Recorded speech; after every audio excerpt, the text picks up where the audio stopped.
ہو رہی فون پہ کسی کے سے اچھا فون تو لگے نہیں ماشاء اللہ.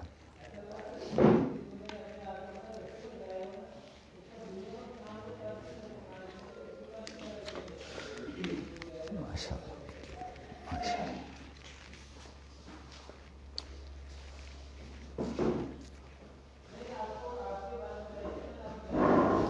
اللہ اکبر.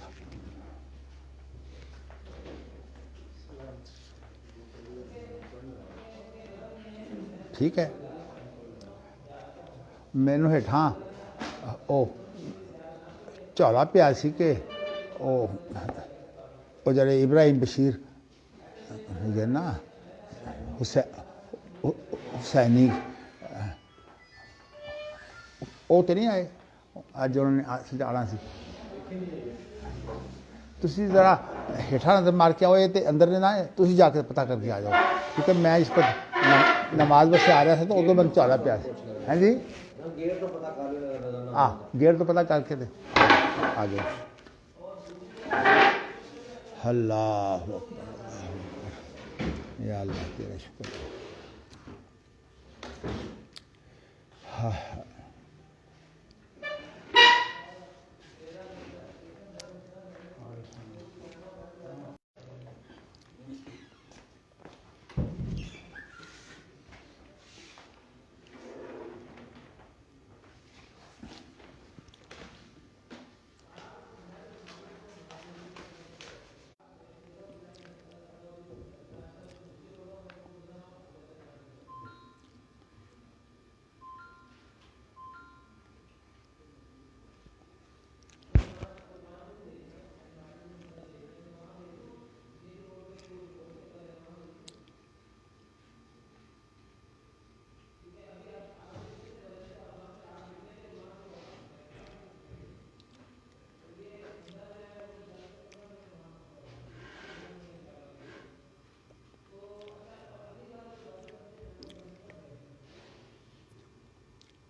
نہیں آئے ٹھیک ہے بچہ. اللہ تیرے شکر.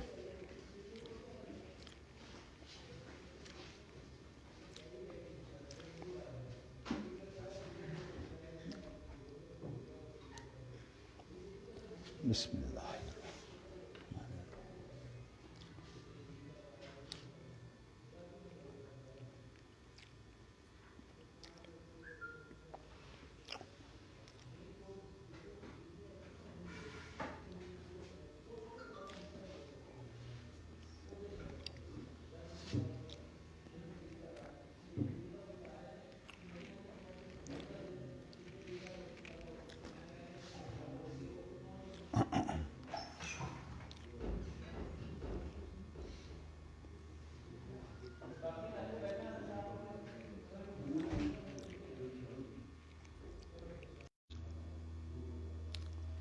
ਤੁਹਾਡਾ ਨਹੀਂ ਆਇਆ ਰਿਕਾਰਡਰ ਜੇਚ ਪਾਤਾ ਇਹ ਤੁਹਾਡੇ ਕਾਇਮ ਮੁਕਾਮ ਨਹੀਂ ਹੋਣਾ ਵੈਸੇ.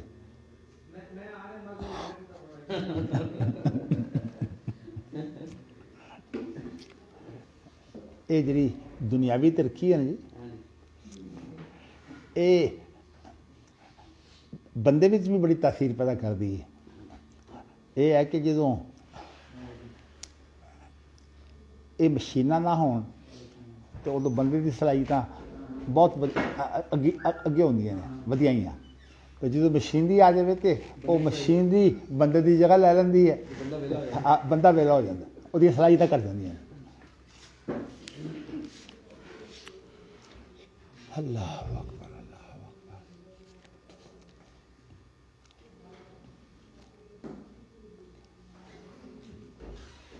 تسی بندہ جڑا جانا نا اج وہ خوشک خوبانی جی ہے جی یہ بھی بلا منگوا لینا بس انشاءاللہ۔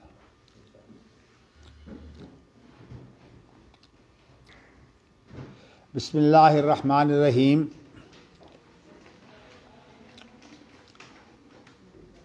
ہر منصب کے لیے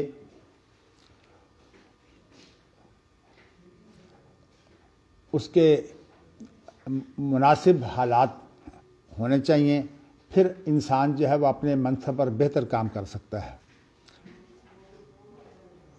حاکم کو چونکہ طاقت کے ذریعہ سے دنیا کو کنٹرول کرنا ہوتا ہے، اس لیے اس کے لیے تو صرف یہی ہے کہ بسطتاً فی العلم والجسم، جب یہ مشینری نہیں تھی تو اب ظاہر ہے کہ مشینری آنے کے بعد جو ہے اب جسم کی اہمیت جو ہے وہ کم ہو گئی ہے۔ یہ بہت عرصہ نہیں گزرا، صورتحال یہ تھی کہ جنگوں کے اندر طاقت کی بڑی اہمیت تھی، لیکن جب سے مشینری آئی ہے اس وقت سے یہ طاقت کی کوئی اہمیت نہیں ہے۔ دیکھیے نا، اب یہ گولی جو ہے نا یہ نہیں دیکھتی کہ آدمی طاقتور ہے کہ آدمی کمزور ہے، لیکن پہلے جو ہے وہ آپ کو پتہ ہے کہ جب یہ نیزوں سے لڑائی ہوتی تو وہاں بھی ایک فن ہوتا، اسی طرح جو ہے وہ اگر کشتی ہوتی تو اس کشتی میں بھی جو ہے وہ طاقتور جو ہے وہ، لیکن طاقتور کی جگہ جو ہے وہ فن آیا، فن کے بعد اس مشینری آئی، تو مشینری جو ہے وہ اب اس وقت دنیا میں چھائی ہوئی ہے۔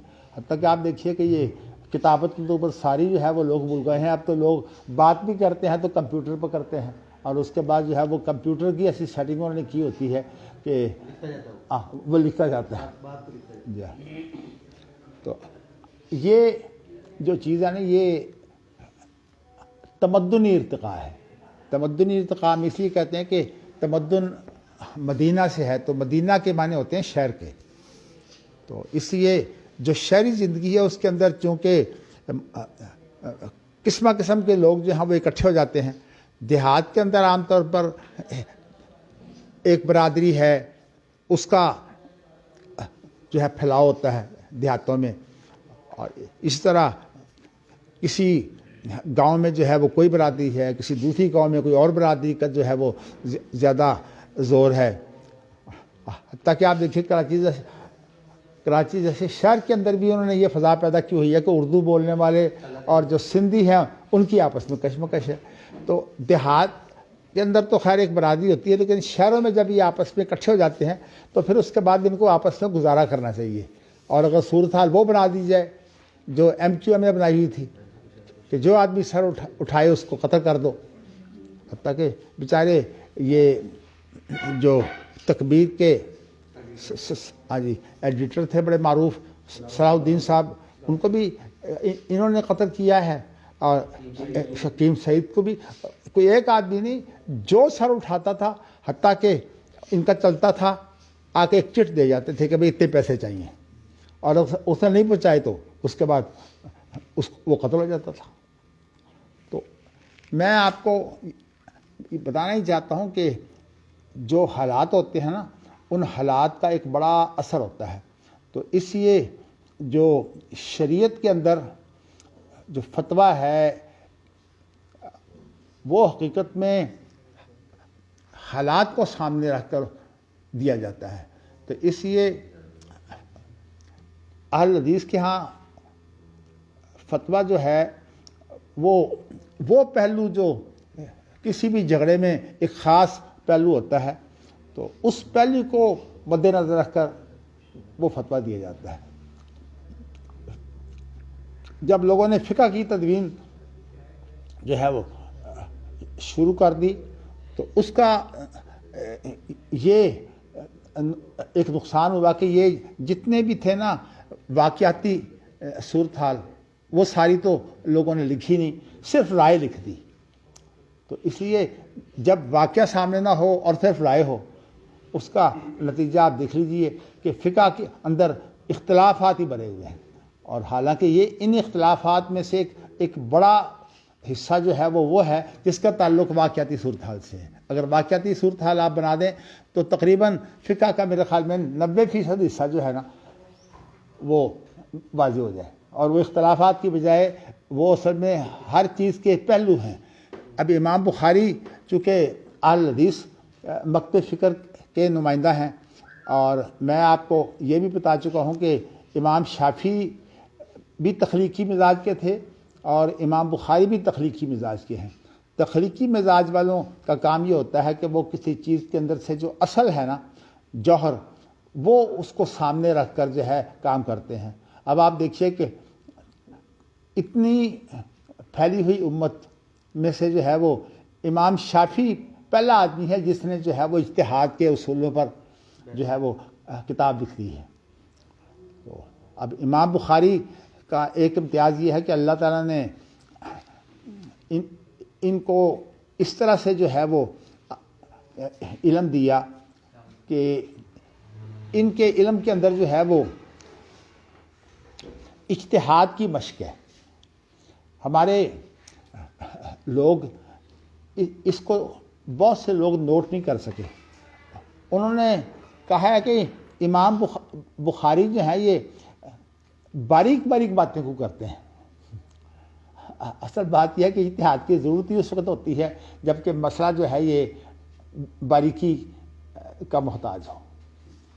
اگر سیدھے سیدھے مسئلے ہوں تو پھر اجتہاد کی ضرورت ہی نہیں ہوتی۔ ہر بندے کر سکتے ہیں۔ ہیں جی، پھر تو بڑے مسئلوں میں تو ہر بندے کر سکتے ہیں۔ جی دیکھیے نا، کتاب و سنت کے اندر جو تعلیمات ہیں وہ واضح ہیں، لیکن کتاب و سنت کا جو دوسرا پہلو ہے نا وہ یہ ہے کہ جو مسئلہ درپیش ہے اس درپیش مسئلے کے پیش نظر یعنی وہ جو ہے وہ باریک بینی کی طرف جاتے ہیں کہ فتویٰ کیا ہے، اور اس بنا پر جو ہے وہ جو لوگ اس مکتب فکر کا دھیان رکھ کر بات کرتے ہیں وہ تو اس باریکی کو سمجھتے ہیں، اور دوسرے لوگوں نے جو ہے وہ اس کو امام بخاری پر اعتراض کی صورت بنا دی ہے۔ وہ کیسے؟ کہتے ہیں جی امام بخاری جو بعد میں احادیث لاتے ہیں ان کی مناسبت بڑی مشکل ہوتی ہے۔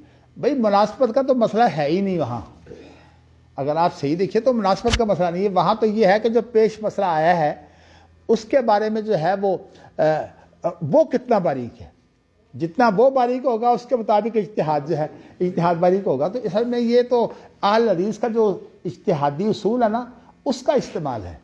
اب امام بخاری عنوان میں تو وہ کیفیت جو پیش آئی ہے اس کا نچوڑ نکال دیتے ہیں، اس کا ایک پہلو پیش کریں، اگر اس کو ایک پہلو بھی پیش کریں گے تو پھر بھی ظاہر ہے کہ اس پہلو کو واضح کرنے کے لیے اس حدیث کو لائیں گے، پھر اس کے بعد اس کا دوسرا پہلو واضح کرنے کے لیے دوبارہ اس حدیث کو لائیں گے، لیکن وہ پھر ان کے بعد امام بخاری کو جو اللہ نے یہ فضل دیا ہوا تھا کہ وہ جب بھی کوئی چیز نہیں لاتے تو یہ اگرچہ وہ ایک نئی دلیل کے لیے ہوتی، اس کے اندر جو ہے وہ کوئی تبدیلی یوں لاتے کہ وہ حدیث اس کی سند وہ نہیں ہوتی تھی جو پہلی حدیث کی سند ہے، یا اس کے الفاظ کا کہیں کو تھوڑا بہت فرق ہوگا۔ اب گویا کہ سند کی وجہ سے تو امام بخاری کا جو فن حدیث ہے وہ واضح ہوتا ہے، اور جو حدیث کا متن ہے اس کے اندر بھی فن حدیث ہی کام آتا ہے، اس لیے کہ سند کے بغیر تو متن کوئی حسید ہی نہیں لگتا۔ جیسے کہ آپ یہ کہیے نا کہ ایک جج جو ہے وہ گواہوں کے بغیر فیصلہ کر ہی نہیں سکتا، اس لیے کہ جج کو یہ بتانا ہوتا ہے کہ میرے پاس دلائل کیا ہے، اور اگر دلائل کے بغیر جج فیصلہ کرے تو اس جج کا فیصلہ جو ہے وہ مانا نہیں جاتا۔ اسی لیے اب آپ دیکھیے کہ امام ابو حنیفہ رحمۃ اللہ علیہ نے اپنی ذہانت کی بنا پر ایک اجتہاد کا اصول جو ہے وہ پیش کیا ہے۔ اصول انہوں نے جو ہے وہ یہ پیش کیا ہے کہ بسا اوقات آپ جس باریکی کو سوچتے ہیں اس کی بجائے ایک اور جو باریکی حالات کے زیادہ مطابق ہوتی ہے اس کی اہمیت ہوتی ہے، اور اس کا نام انہوں نے رکھ دیا استحسان۔ حالانکہ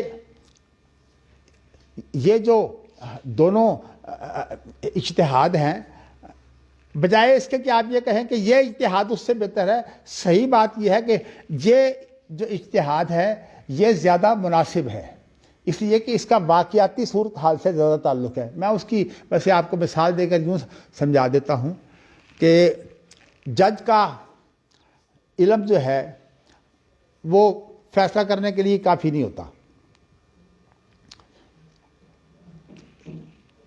اس سے جو ہے وہ گواہوں کو جو ہے وہ بنانا پڑتا ہے بنیاد.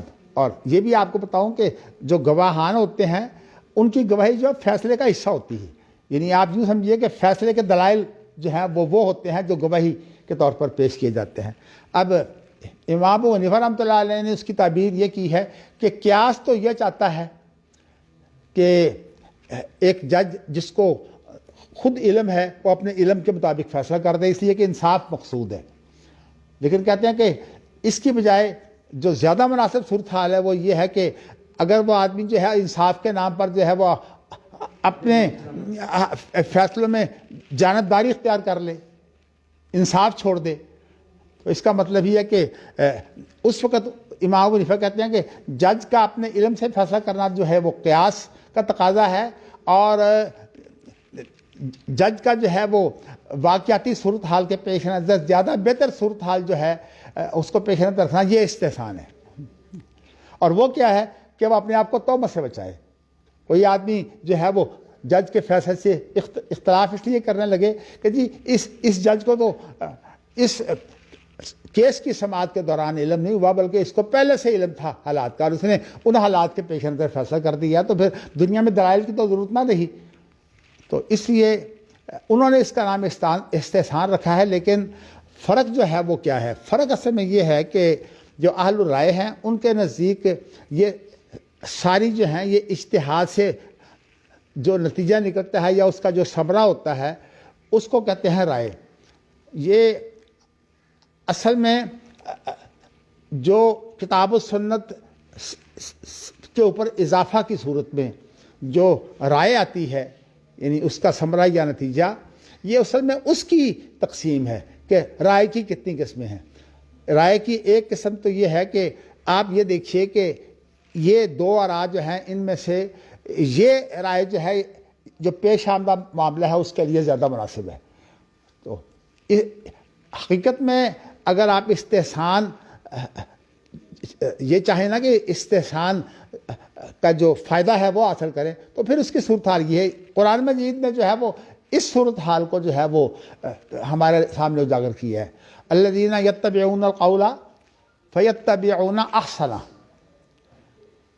اولئک الذین ہداہم اللہ واولئک هم اولو الالباب. ایسے ہی ہے نا جی. اب یہاں اس کا ذرا ترجمہ کریں کیا ہے کہ وہ بات کی پیروی کرتے ہیں، فیتبعون احسنہ، تو اس میں سے جو زیادہ اچھی ہوتی ہے اس کو اختیار کرتے ہیں.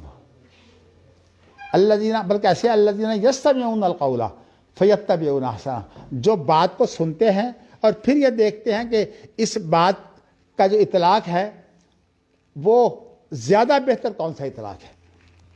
ظاہر ہے کہ جو واقعہ پیش آیا ہے اس واقعے کے مطابق اس کا فتویٰ جو ہے جو زیادہ مناسب فتویٰ ہو، یا اس کو رائے بھی کہہ سکتے ہیں، یعنی صرف سمجھانے کے لیے جو زیادہ مناسب رائے ہو اس کو اختیار کرنا اصل میں قرآن مجید کو اس کو استحسان کہتا ہے. اور اس کے اندر یہ فتنہ پیدا نہیں ہوتا کہ کتاب و سنت جو ہے وہ تو کم ہے اور ہم عقل سے جو ہے وہ فیصلے کریں. دراصل یہ مسئلہ بنیادی طور پر جو ہے یہ معتزلہ سے متاثر ہو کر جو ہے وہ کیا گیا ہے کہ فروع کے اندر جو ہے وہ خاص طور پر فلسفہ کوئی استعمال کر کے اور اسی طرح جو ہے وہ ان چیزوں کو استعمال کر کے، حالانکہ اس کو فلسفہ کہنے کی بجائے اگر اس کو یہ کہہ دیا جائے نا کہ انسان کی عقل مندی یہ ہے کہ وہ حالات کے مطابق جو ہے وہ بات کرے. میں جیسے ایک بیوقوف آدمی کے بارے میں بہت پرانا اپنا سکول کی تعلیم کے دوران میں ایک واقعہ سنا تھا کہ وہ آدمی جو ہے وہ بڑا ہر وقت ایک روشن پہلو کو سامنے رکھتا. تو کہیں وہ اس نے جو ہے وہ جنازہ دیکھا تو جنازے کی جو ہے وہ بڑی شان و شوکت تھی. تو اس وقت جو ہے وہ اس نے کوئی ایسے کلمے کہہ دیے جنازے کو دیکھ کر کہ وہ میت کے بارے میں کلمے مناسب نہیں تھے، تو اس کو جو ہے وہ لوگوں نے پھر برا بلا کہا یا مارا۔ اسی طرح اس نے یہ سیکھ لیا، تو اس کے بعد ایک اور واقعہ آیا، تو وہاں اس نے دیکھا کہ اس طرح کا اجتماع ہے، اور حالانکہ وہ سوگ کا اجتماع تھا، تو کہتا ہے کہ ایسے جو ہے معاملے زیادہ سے زیادہ آنے چاہیے۔ مجھے اپنے یعنی خاندان میں ایک ایسا واقعہ جو ہے وہ یاد ہے کہ ایک جو ہے وہ عورت جو ہے کسی جگہ گئی اور وہ 40واں تھا یا اسی طرح کی کوئی رسم تھی، تو اس میں وہ عورت شریک ہوئی، تو کسی نے کہا جی کہ دوبارہ کب آؤ گی؟ اس نے کہا جب دوبارہ 40واں ہوگا۔ اب یہ بات تو صحیح ہے ویسے، لیکن آپ بتائیے کہ یہ بات کا معنی یہ ہے کہ 40واں تو اس وقت ہوگا جب کوئی مرے گا نیا۔ تو بالکل یہ وہی بات ہے کہ بادشاہ کو خواب آیا کہ بھئی میرے دانت سارے جھڑ گئے ہیں، تو تعبیر کرنے والے نے تعبیر ہی کر دی کہ جی آپ کے سامنے آپ کے تمام عزیز ایک ایک کر کے مریں گے۔ دوسرے نے تعبیر اس کی یہ کر دی، اس نے کہا جی کہ آپ کی عمر سب عزیزوں سے لمبی ہوگی۔ اس نے اس کو انعام دے دیا، اور جو پہلا تھا اس کو جو ہے وہ سزا دی۔ میں آپ کو بتانا ہی چاہتا ہوں کہ یہ جو ہوتی ہے نا مناسبت، یہ بڑی اہم چیز ہے۔ اصل میں امام بخاری، امام شافعی اور اہل الحدیث سارے ہی، امام مالک بھی، وہ استحسان کا جو اصل مفہوم ہے نا، جو فائدہ ہے، وہ حاصل کرتے ہیں کتاب و سنت کے اندر رہ کر، اس لیے کہ ان کا بنیادی مسئلہ یہ ہے کہ کتاب و سنت جو ہے ہمارے تمام مسائل کا حل ہے۔ تو امام بخاری نے جو اصل میں یہ جو مسئلہ پیدا ہوا ہے نا کہ امام بخاری کی حدیث کے ساتھ جو ہے وہ مناسبت، جو باب باندھتے ہیں باب کی مناسبت نہیں ہوتی، دراصل لوگوں نے جو اہل الحدیث کا اجتہاد ہے نا اس کا سامنے نہیں رکھا۔ امام بخاری زیادہ سے زیادہ جو ہے وہ معیاری حدیث بھی لیتے ہیں، تو ان کی مشکل یہ ہے کہ اس معیاری حدیث کے ساتھ جو ہے اس مسئلے کا اس کے اندر یہ مسئلہ پیش نہیں ہوتا۔ تو اب امام احمد بن حنبل کا کام تو یہ ہے کہ انہوں نے ایک معیاری حدیثوں کے ساتھ جو ہے وہ غیر معیاری حدیثوں کو جو ہے وہ کہا تو ضعیف ہے، لیکن ضعیف سے بہت دفعہ کام لیتے ہیں، بلکہ امام احمد کی جو ضعیف ہوتی ہے اس کے اندر حسن بھی شامل ہے، اور حسن لغیر ہی کا ایک بہت بڑا حصہ حسن لغیر ہی اس کو بولتے ہیں، جو حدیثیں تو ضعیف ہوتی ہیں لیکن یہ ہے کہ اور وجوہات کی بنا پر، قرائن کی بنا پر وہ جو ہے وہ حسن بن جاتی ہے، یعنی ان کا معیار اچھا بن جاتا ہے حالات کے مطابق۔ تو اس بنا پر جو ہے وہ ان حدیثوں کو جو ہے وہ لے لیا جاتا ہے۔ تو اسی لیے امام احمد بن حنبل نے تو اس کے اصول پیش کیے ہیں، لیکن امام بخاری نے اپنی اس کتاب کے اندر چونکہ ایک شرط ایسی لگا دی ہوئی ہیں کہ اب جب تک حدیثوں کا ایک بہت بڑا معیار نہ ہو تو ابھی امام بخاری کو جو ہے وہ بہت بڑا معیار ملتا نہیں۔ یہی وجہ ہے کہ اگرچہ اس کے فوائد لوگوں نے بہت گنے ہیں، خاص طور پر میرے استاد جو ہیں اپنا مولانا عبدالحق ہاشمی، تو انہوں نے ایک کتابچہ لکھا ہے، اور اس کتابچے کا ترجمہ جو ہے وہ بعض لوگوں نے جو ہے وہ کر کے اس کو شائع بھی کیا ہے۔ تو اس میں یہ ہے کہ امام بخاری کی جو ہے وہ عادتیں کیا ہیں، یعنی امام بخاری کا جو ہے وہ جو رویہ تھا، جو طریقہ تھا، وہ کیا تھا۔ تو ان کو عادات اس لیے کہا ہے کہ یہ امام بخاری کا مستقل طریقہ ہے، لیکن یہ صرف امام بخاری کا نہیں ہے، یہ حقیقت میں تمام اہل حدیث کا ہے، یعنی اہل حدیث بقب فکر کا یہ رویہ ہے۔ اور میں آپ کو بتا چکا ہوں کہ ان کے نزدیک اجتہاد جو ہے وہ کسی چیز کا اطلاق ہوتا ہے، اور اطلاق کس پر ہوتا ہے؟ جو پیش آمدہ واقعہ ہے۔ تو اس لیے وہ واقعہ کو پیش آئے بغیر فتویٰ دیتے ہی نہیں، اور اسی لیے وہ جو اہل الرائے ہیں ان کے ہاں تو فقہ تقدیری پیدا ہو گئی، اس لیے کہ انہوں نے جب رائے کو اختیار کیا تو اس میں سے نئی آ رہا اسی میں سے نکالنی شروع کر دی، اور یہی شاہ ولی اللہ نے ان کو اہل تخریج اسی بنا پر کہا ہے۔ اور اس کے اندر دوسری بات یہ پیدا ہوئی کہ واقعہ پیش آیا نہیں، اور مفروضے پر جو ہے شرع پیش کر رہے ہیں۔ بھئی شرع نے اجتہاد کی اجازت نہیں دی آپ کو جب تک کوئی جو ہے واقعہ پیش نہ آئے۔ شریعت کا مقصد آپ کو کھیل کرانا نہیں ہے. شریعت کا مقصد آپ کے لیے کوئی فائدہ مند چیز مہیا کرنی ہے, اور فائدہ مند چیز وہ ہوتی ہے جب کہ انسان کو جو ہے وہ ضرورت پیش آئے, اس وقت اس کی اہمیت ہوتی ہے. آپ بڑوں کی نصیحتیں سنیے, اگر کوئی بات پیش آ جائے نا تو وہ نصیحت جتنی کارگر ہوتی ہے, اگر پیش نہ آئے تو آپ کو اس نصیحت کی کوئی اہمیت نہیں ہوتی. اسی لیے عام طور پر جو نوجوان ہوتے ہیں نا, وہ نئے تجربے کرتے ہیں, بڑوں کے تجربوں سے فائدہ نہیں اٹھاتے, اور وہ بیوقوف ہوتے ہیں. زندگی میں وہ لوگ ناکام رہتے ہیں جو بڑوں کے تجربے سے فائدہ نہیں اٹھاتے. اسی لیے کسی نے یہ کہا ہے کہ بڑوں کی جو بات ہوتی ہے نا, وہ انسان کو پھر کبھی یاد آتی ہے کہ فلاں نے مجھے یہ بات کہی تھی. اور یہ چیز جو ہے یہ انسان کی زندگی کی تجرباتی چیز ہے.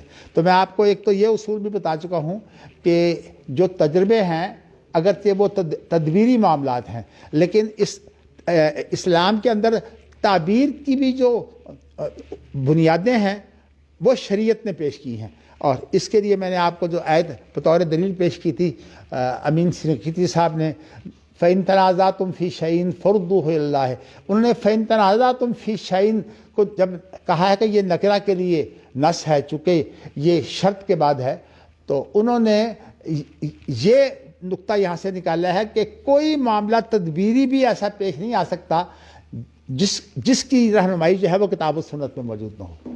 تو اس کا مطلب یہ ہے کہ کتاب و سنت اتنی جامع ہے کہ آپ تو اس کو شرعی مسائل کے لیے جو ہے وہ محدود کرتے ہیں, اور جو لوگ اس کتاب و سنت کی اہمیت کو سمجھتے ہیں وہ کہتے ہیں کہ تدبیری مسائل کا حل بھی اسی سے نکلے گا. اس کا کیا مطلب ہے کہ تدبیری مسائل کی بنیادیں آپ یہاں سے لیں, اور اس کے بعد جو اس کی فروعات ہیں اس کے آپ تجربوں کے مطابق کام کریں. اسی لیے جو ہے نا شاہ ولی اللہ نے ایک بڑی اچھی بات جو ہے وہ حجت اللہ البالغہ میں جو ہے وہ پیش کی ہے. وہ اصل میں یہ ہے کہ بعض چیزیں جو ہیں وہ تو شریعت کے بغیر آپ ان کے اندر کچھ نہیں کہہ سکتے, لیکن بہت سی چیزیں ایسی ہوتی ہیں جو آپ نے آسانی کے لیے جو ہے وہ تدبیریں رکھی ہوتی ہیں, تو ان کو وہ کہتے ہیں ارتفاقات, رفق سے ہے نا. تو یہ اصل میں ہلکا معاملے کو ہلکا کرتی ہیں, تو تدبیروں سے معاملہ جو ہے وہ ہلکا ہوتا ہے. تو اسی لیے کہتے ہیں نا کہ بڑوں کو جو ہے وہ ان کے تجربوں سے فائدہ اٹھاؤ. اصل میں ان کا جو تجربہ ہوتا ہے نا وہ تدبیریں کر کے جو ہے, یا لوگوں کی تدبیریں دیکھ کر ان کا ذہن جو ہے وہ کھلا ہوتا ہے. اس لیے آپ دیکھیے کہ عام طور پر آج کل بھی ہمارے ہاں ان لوگوں کو جو ہے وہ صدر یا وزیر اعظم یعنی ملک کا سربراہ بنایا جاتا ہے جن کی عمر جو ہے وہ 70-80 سال کی ہو. آپ دیکھ لیجئے بھارت میں بھی یہی حال ہے, اور تقریباً دنیا بھر میں یہی حال ہے. امریکہ میں جو ٹرمپ ہے وہ تو مجھے یاد نہیں ہے, اس کی بھی میرے خیال میں 80 سال کے قریب عمر ہو گئی ہے. اب جو نیا آیا ہے جو بائیڈن جو ہے, اس کی عمر شاید 78 سال ہے. ہاں 77 چلیے. تو اگر یہ آپ ہجری کریں گے تو یہ 2 سال اور اس میں مل جائیں گے. تو مقصد میرا کہنے کا یہ ہے کہ بھئی اس عمر میں تو انسان جو ہے وہ بوڑھا ہو جاتا ہے, اور بوڑھے کے جو جسمانی اعضاء ہیں, چونکہ آج کل جسمانی اعضاء کی اہمیت نہیں ہے, آج کل تو اصل میں جو ہے وہ عقل و بصیرت کی ضرورت ہے, اور عقل و بصیرت جو ہے وہ اس عمر میں زیادہ ہوتی ہے. تو ویسے تو جو ہے وہ آپ دیکھیے زیادہ عمر ہو جائے تو پھر انسان جو ہے وہ بسا اوقات اس کی عقل جو ہے وہ جاتی رہتی ہے. جیسے منکم من یتوفی و منکم من یرد الی ارذل العمر لکی لا یعلم من بعد علم شیئا, کہ پھر یہ ہے کہ انسان اس حال میں ہو جاتا ہے کہ جیسے کہ بالکل دودھ پیتا بچہ ہوتا ہے نا, اس کو کچھ پتہ نہیں ہوتا. تو وہ بھی اسی طرح, بلکہ آپ کو یہ بتاؤں کہ دودھ پیتا بچہ بھی اس سے زیادہ سمجھدار ہوتا ہے. عام طور پر نفسیات کے ماہرین نے کہا ہے کہ ماں باپ بسا اوقات چھوٹے بچوں کے سامنے جو ہیں وہ ایسے کام جو پوشیدہ رکھنے کے ہیں وہ پرواہ نہیں کرتے کہ یہ بچہ چھوٹا ہے. چھوٹا بچہ جو ہے وہ بھی سیکھتا ہے, اور اس کو وہ چیزیں جو ہیں وہ خیال کے طور پر ذہن میں بیٹھ جاتی ہیں, اور اس دور کی جو باتیں ہوتی ہیں نا وہ اس کے اندر بہت پکی ہوتی ہیں. اسی لیے جو ہے وہ ہمارے ہاں قرآن کے حفظ کے لیے جو عمر رکھی گئی ہے وہ لوگوں نے رکھی ہوئی ہے 4 سال یا 5 سال. بعض لوگ تو 4 سال کی عمر میں شروع کر دیتے ہیں، اور چونکہ بچے چھوٹے ہوتے ہیں وہ تو 2 سال میں یا 3 سال میں قرآن حفظ کر لیتے ہیں. لیکن جو ذرا بڑے ہو کر 5-6 سال میں شروع کرتے ہیں ان کی کچھ تھوڑی سی سمجھ کھل جاتی ہے، تو اس لیے ان کی قرآن مجید کا حفظ جو ہے وہ عام طور پر جو ہے وہ پھر 3 سال اگر لیں تو 7-8 سال ہوتا ہے. جو ذہین زیادہ ہوتے ہیں وہ 6 سال میں جو ہے وہ قرآن کو حفظ کر جاتے ہیں. اللہ تعالیٰ نے یہ اعزاز مجھے بھی دیا، اور جو میرے بیٹے حسن ہیں ان کی بھی یہی حالت ہے کہ ان کو جو ہے وہ انہوں نے 6 سال کی عمر میں قرآن حفظ کر لیا تھا. تو ہمارے خاندان میں اچھی روایت جو موجود تھی اس کے باقی رکھنے میں حسن صاحب کا جو حفظ قرآن تھا وہ بڑا مفید ثابت ہوا، اس لیے کہ حسن صاحب کا حفظ قرآن جو ہے اس کی پھر ہم نے ایک تقریب کر دی. تو جب تقریب ہوئی تو اس میں حسن صاحب کی عمر ظاہرہ چھوٹی تھی، تو اس وقت ہمارے گھر میں 2-3 افراد ایسے تھے جو انگلینڈ میں رہے تھے اور انہوں نے وہاں تعلیم بھی حاصل کی، تو اس لیے وہ انگلینڈ سے بہت زیادہ مرعوب تھے. تو جب انہوں نے یہ دیکھا کہ اتنی عزت ملی ہے حسن کو، تو دونوں نے یہ فیصلہ کیا کہ ہم اپنے بچوں کو قرآن حفظ کرواتے ہیں. تو ایک میری ہمشیرہ جو ہے وہ بہت عرصہ انگلینڈ میں رہیں، بلکہ اب بھی ان کے بچے سارے انگلینڈ میں ہی ہیں. تو انہوں نے ایسا شروع کیا، یعنی میرے بہنوئی نے، کہ ان بچوں کو جو ہے وہ ڈاکٹر اسرار صاحب کے ہاں حفظ قرآن کے لیے ڈال دیا، اور 2 بچے ان کے قرآن کے حافظ ہو گئے. میرے ایک بھائی جو انگلینڈ میں پڑھے تھے اور اس طرح انگلینڈ سے بہت مرعوب تھے، انہوں نے اپنا ایک ہی بیٹا تھا اس کو جو ہے وہ حفظ قرآن پر ڈال دیا، وہ قرآن کا حافظ ہو گیا. تو میں بتانا ہی چاہتا ہوں کہ یہ چیزیں جو ہیں یہ اچھی ایک مثال بن کر دوسروں کے لیے جو ہے وہ مثال بن جاتی ہیں. تو یہی وہ چیزیں ہیں جن کو ہم یہ بھی کہہ سکتے ہیں کہ یہ اصل میں جیسے کہا نا کہ الذین یستمعون القول فیتبعون احسنہ، کہ وہ بات کو سنتے ہیں پھر اس میں سے زیادہ اچھی بات اختیار کرتے ہیں. اس کا مطلب یہ ہوتا ہے کہ موقع کی مناسبت سے یہ چیز زیادہ اچھی ہے، موقع کی مناسبت سے. تو ورنہ تو کوئی بھی تدبیر ہو اچھی ہوتی ہے. لیکن میں نے آپ کو جو ہے وہ ایک شخص کا جو ہے جو خاص طور پر واقعہ بتایا ہے کہ اس نے جو ہے وہ ایک دیکھا، شان و شوکت دیکھی، حالانکہ کام وہ کسی کی موت کا تھا، تو اس نے اس پر جو ہے وہ ماشاءاللہ کہنا شروع کر دیا. اب حالانکہ ماشاءاللہ جو ہے وہ تو کسی بظاہر جس کو لوگ نعمت سمجھتے ہوں اس کے اوپر ماشاءاللہ کہا جاتا ہے. تو اسی طرح جو ہے وہ جیسے میں نے آپ کو ایک واقعہ سنایا ہے کہ دوبارہ جب چیلم ہوگا تو میں اس وقت آؤں گی. اس کا مطلب تو یہ ہے کہ اب لوگوں کے چیلم جو ہیں وہ زیادہ ہونی چاہیے، شادیاں کم ہونی چاہیے.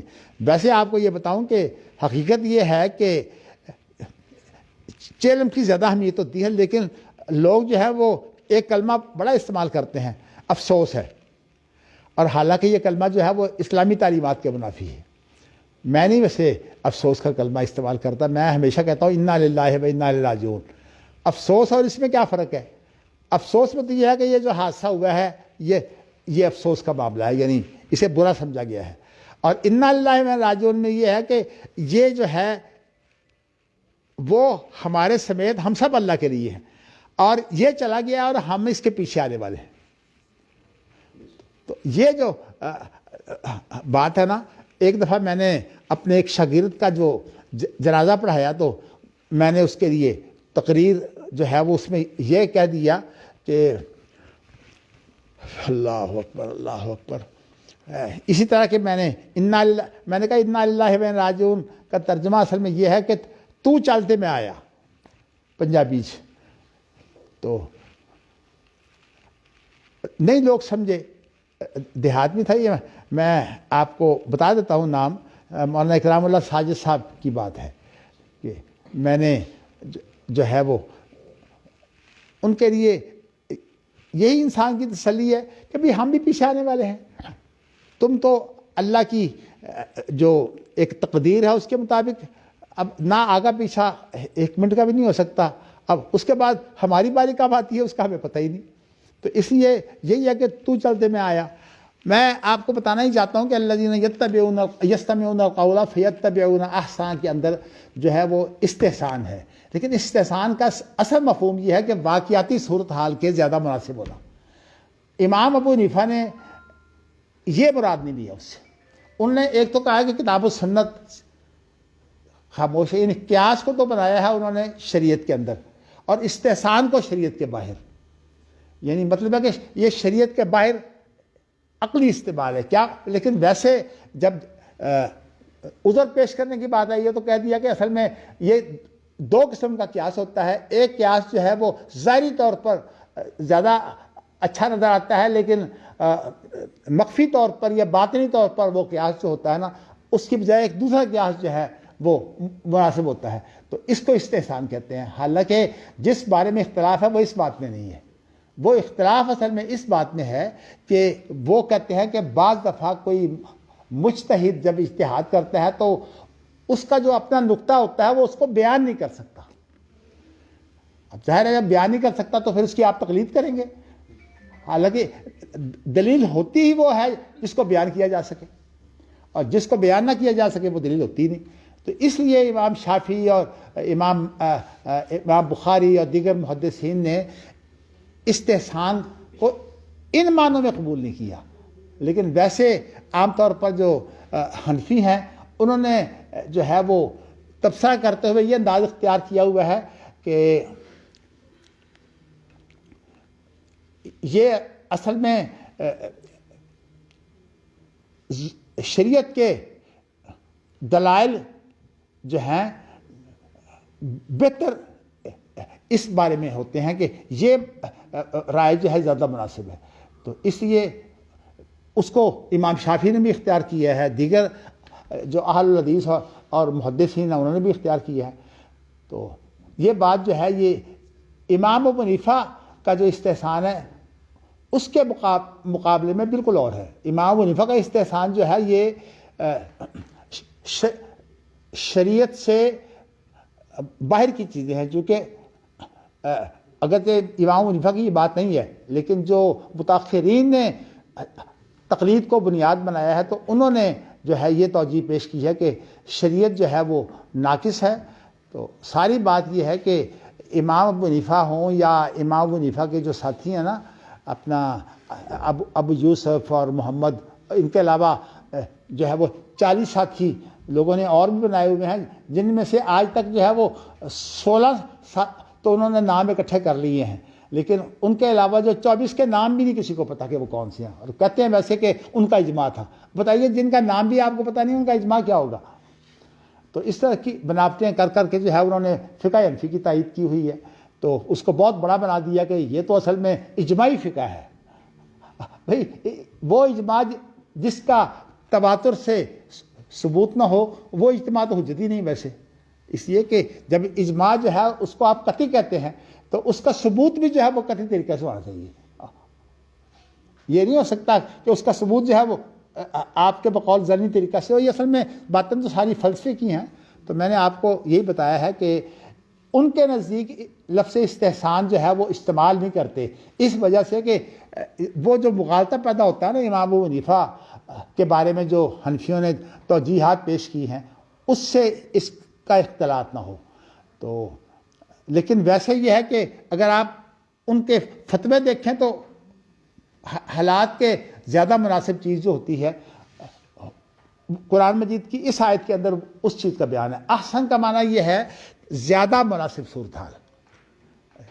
ورنہ آپ یہ دیکھیے نا قرآن مجید کے اور حدیث کے جتنے بھی دلائل ہیں، اگر آپ ویسے کہیں نا کہ اس آیت پر اس آیت کو ترجیح ہے تو یہ بات جو ہے وہ اصولی طور پر غلط ہے.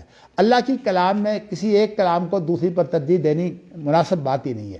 قرآن اسی لیے مولانا عزیز زبیدی صاحب چونکہ ہم اکٹھے کام کرتے تھے اس لیے ہماری آپس میں گفتگو ہوتی، تو زبیدی صاحب کی یہ بات مجھے بڑی پسند آتی تھی کہ وہ کہتے تھے کہ قرآن مجید کے اندر جو ہے نا قرآن کی آیتوں پر جو فضیلت ہے یہ لفظ مناسب نہیں ہے، بلکہ مناسب یہ ہے کہ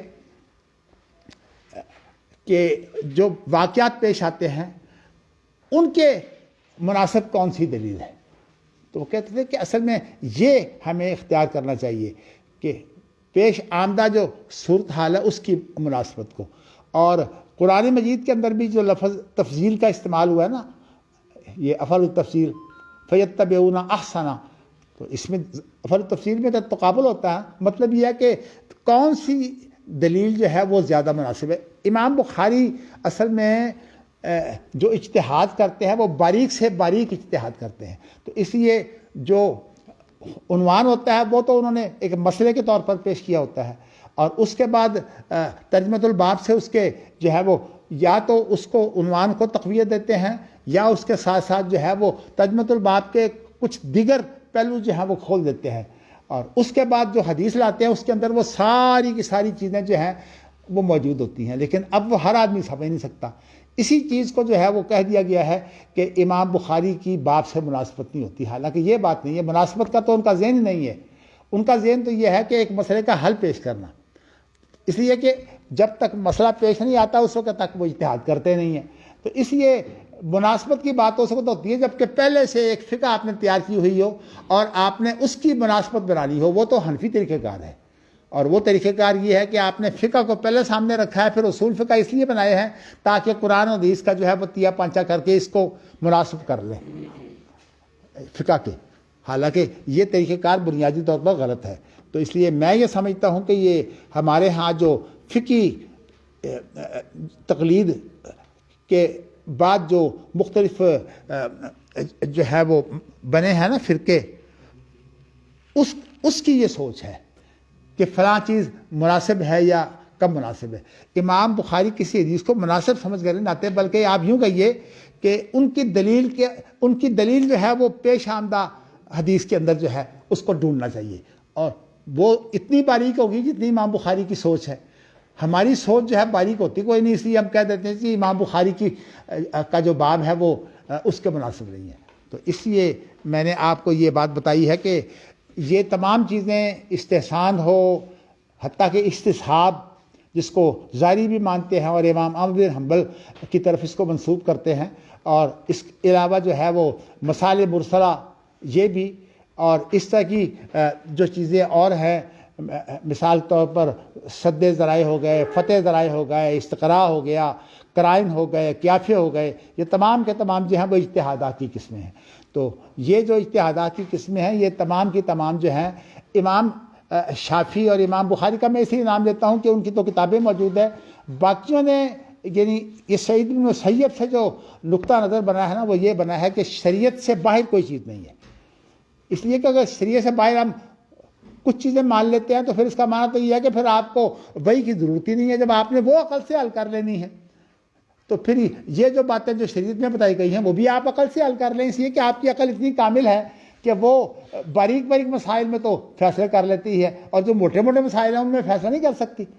تو اس لیے میں یہ سمجھتا ہوں کہ یہ اصل میں جو حنفی جو ہے وہ معتزلہ سے متاثر زیادہ ہوئے ہیں. اور آپ کو یہ پتہ ہے کہ کئی ایسے حنفی ہیں جو معتزلہ سے جو ہے وہ زیادہ متاثر ہوئے ہیں. مثال کے طور پر زمخشری دیکھیے، اتنا بڑا ادیب ہے اور قرآن مجید کا ایک بہت بڑا مفسر ہے، اور لغت کے لیے ادب کے لیے جو علماء ہیں وہ زمخشری کو حجت قرار دیتے ہیں. حالانکہ ہے وہ معتزلی، حنفی فقہ میں ہے لیکن عقیدہ میں معتزلی ہے. اس طرح آپ دیکھیے بشر مریسی، امام ابو حنیفہ کے تو بعد ہے نا، یہ تو نقطہ نظر جو ہے وہ بہت پہلے کا تھا. اس کو جو ہے وہ اپنا یہ جو ابن حزم کی کتاب ہے نا ملل والنحال، اس کے اوپر شہرستانی کی ایک کتاب جو ہے وہ ملتی ہے اس کے حواشی پر، تو وہ بھی اس کا نام بھی ملل والنحال ہے. تو اس کے اندر انہوں نے آل الرائے کے اندر جو ہے وہ بشر مریسی کو بھی شامل کیا ہے. حالانکہ بشر مریسی کا اختلاف فروعی نہیں ہے، اس کا اختلاف تو عقیدے میں ہے، لیکن ان کو جو ہے وہ اہل الرائے بنا دیا. حالانکہ یہ اہل الحدیث اور اہل الرائے جو ہیں یہ عقیدے میں مسئلہ نہیں ہے، یہ فروعی مسائل میں ہے. عقیدے میں تو امام ابو حنیفہ بھی اہل سنت کے بڑے امام ہیں، اور دیگر جو امام ہیں وہ بھی اہل سنت کے بڑے امام ہیں. تو اہل سنت کا جو لفظ ہے یہ اصل میں معتزلہ جامعہ وغیرہ کے مقابلے میں آیا ہے. اور جب فروعی مسائل کے اندر اجتہاد کی صورتیں آئی ہیں تو اس کے اندر ایک اہل الحدیث ہے اور ایک اہل الرائے ہے. میں نے آپ کو جو اتنی لمبی بات کی ہے اصل میں نے آپ کو بتایا تھا کہ مجھے آپ نے یاد کروانا ہے، لیکن مجھے خود بھی یاد ہے کہ اس کے اندر ایک مسئلہ آیا ہے قرآن کو جمع کرنے کا.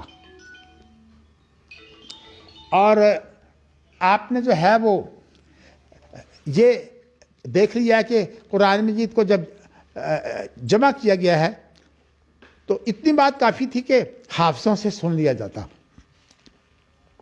لیکن چونکہ نیا دور تھا ابھی لکھائی کا، تو لکھائی کی بڑی اہمیت تھی. آپ کو یہ بھی علم ہے کہ بدر کے جو قیدی تھے نبی اکرم صلی اللہ علیہ وسلم نے بعض قیدیوں کا فدیہ یہ مقرر کر دیا کہ آپ ہمارے بچوں کو لکھنا سکھا دیں تو آپ کو رہائی مل جائے گی. یعنی جس چیز کی ضرورت ہے اس ضرورت کی خاطر آپ نے جو ہے وہ یہ کام کیا، فدیہ نہیں لیا ان سے.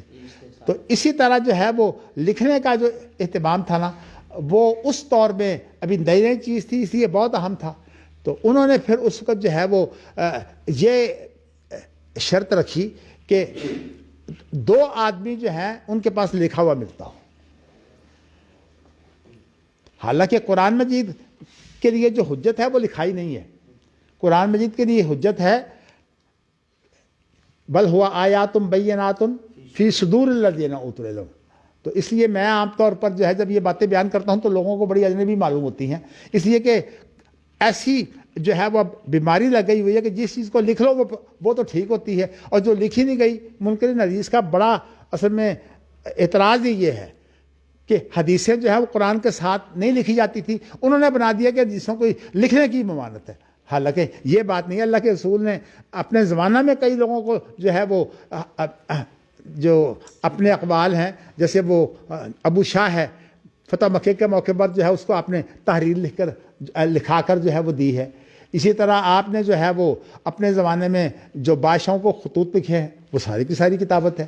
تو اگرچہ نبی اکرم صلی اللہ علیہ وسلم جو ہے وہ خود لکھنے پڑھنے والے نہیں تھے، لیکن یہ اللہ تعالیٰ نے ان کے لیے معجزہ رکھ دیا. اسی لیے اس سے پہلے آپ کا یہ قرآن مجید کے یہ الفاظ ہیں وَمَا كُنْتَ تَتْلُو مِنْ قَبْلِهِ مِنْ كِتَابٍ وَلَا تَخُطُّهُ بِيَمِينِكَ إِذًا لَارْتَابَ الْمُبْطِلُونَ، کہ آپ نہ تو اس سے پہلے کوئی لکھی ہوئی چیز جو ہے اس کی تلاوت کر سکتے تھے، اور نہ جو ہے آپ جو ہے وہ اپنے دائیں ہاتھ کے ساتھ کچھ لکھ سکتے تھے. وَلَا تَخُطُّهُ بِيَمِينِكَ.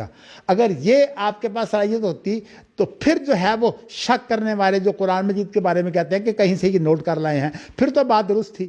اللہ نے آپ کا معجزہ بنا دیا کہ قرآن مجید اتنی جو ہے وہ چیز ہے اہم، لیکن نبی اکرم صلی اللہ علیہ وسلم جو ہے وہ اس کے بارے میں صلاحیت نہیں رکھتے، یعنی ان کو یہ فن نہیں آتا تھا. تو مقصد یہ ہے، لیکن علم جو ہے اس کا لکھائی سے کہنا کہ لکھائی سے علم جو ہے وہ بڑھتا ہے، یہ بات ایک پہلو کے اعتبار سے تو درست ہے، لیکن دوسرے پہلو کے اعتبار سے یہ کمزور بھی ہے. آپ کو یہ بتاؤں کہ جو ان پڑھ لوگ ہوتے ہیں لکھنا پڑھنے کا کام نہیں کرتے، ان کی یادداشت بڑی اچھی ہوتی ہے. وہ اس لیے کہ ان کا جو ساری صلاحیت ہے نا وہ اس پر لگ جاتی ہے. بلکہ جو عربی ملکوں میں انہوں نے جو اندھوں کے لیے اہتمام کیا ہے نا، تو اندھوں کی یادداشت اتنی بہتر ہوتی ہے کہ آپ یہ دیکھیے کہ جو بڑے بڑے وہاں امام ہیں، یعنی آپ دیکھیے کہ شیخ ابن باز جیسے لوگ، اور آج کل بھی جو مفتی اعظم ہیں وہ نابینے ہیں، اور اس سے پہلے جو چیف جسٹس رہے اور شؤون حرمین کے بھی ہیڈ رہے وہ عبداللہ بن حمید ہیں، جن کے بیٹے جو ہیں وہ صالح بن حمید جو ہیں وہ مستقل بیت اللہ کے یعنی امام ہیں. جب بھی وہ آتے ہیں مکہ مکرمہ تو وہ صبح کی نماز وہ کرواتے ہیں. تو میں بتانا یہ چاہتا ہوں کہ یہ سارے نابینے تھے، اور نابینوں کو تو مستقل ضرورت ہوتی ہے کہ انہیں کو پڑھ کر سنائے، اس لیے کہ خود تو بیچارے نہ پڑھ سکتے ہیں نہ لکھ سکتے ہیں. تو لیکن دیکھیے اللہ تعالیٰ نے انہوں نے اس کا اہتمام کیا ہے، اور آج صورت آ رہی ہے کہ ان ملکوں کے اندر نابینوں کا مقام جو ہے وہ دوسروں سے بلند ہوتا ہے. بلکہ عام طور پر سعودی عرب میں جو ہے وہ نابینے ڈھونڈ کر جو ہے ان کو کاموں میں مقرر کیا جاتا ہے، اس لیے کہ ایک تو ان کی یادداشت بڑی اچھی ہوتی ہے. اور آپ جو ہے وہ دیکھیے تجربہ کر کے آپ کبھی رات کو آنکھیں بند کر کے نا تو آپ ذرا چل کے دیکھیں، اپنے گھر میں چل کے ذرا دیکھیں آپ کو کتنی ٹھوکریں لگیں گی۔ اب آپ یہ دیکھیے کہ نبینے بیچارے کیسے زندگی گزارتے ہیں، ایک لاٹھی ان کے پاس ہوتی ہے، بس وہ لاٹھی ہی ان کو ہر چیز کے متعلق بتاتی ہے کہ کیا ہے۔ اب آپ یہ بتائیے کہ نبینوں کو یہ بھی پتہ نہیں ہوتا کہ ہم نے کیا کھانا ہے۔ اور مجھے یاد ہے کہ شیخ ابن باز جب کھانا کھاتے تھے تو ان کے ساتھ 1 یا 2 آدمی بیٹھے ہوتے تھے جو ان کو جو ہے وہ مچھلی کے کانٹے نکال کر جو ہے وہ ان کو دیتے تھے، اسی طرح جو بوٹیاں ہیں ان کو توڑ کر جو ہے وہ دیتے تھے، کیونکہ شیخ ابن باز خود تو دیکھتے نہیں تھے، تو کتنے بڑے عالم کیوں نہ ہو، لیکن اس کے باوجود لیکن اللہ تعالیٰ متبادل دیتے ہیں، تو اس لیے ان کی متبادل صورتحال یہ ہے کہ شیخ ابن باز کے اندر یہ تذبذب والی بالکل کوئی بات نہیں تھی، حالانکہ یہ ایک بیماری ہے ڈپریشن کی، اس کے اندر تذبذب بہت پیدا ہوتا ہے۔ تو ان لوگوں کو آپ دیکھیے، بلکہ ایک آدمی کی میں آپ کو بات بتاتا ہوں کہ وہ رات کو اپنے پاؤں نہیں دھو سکتا،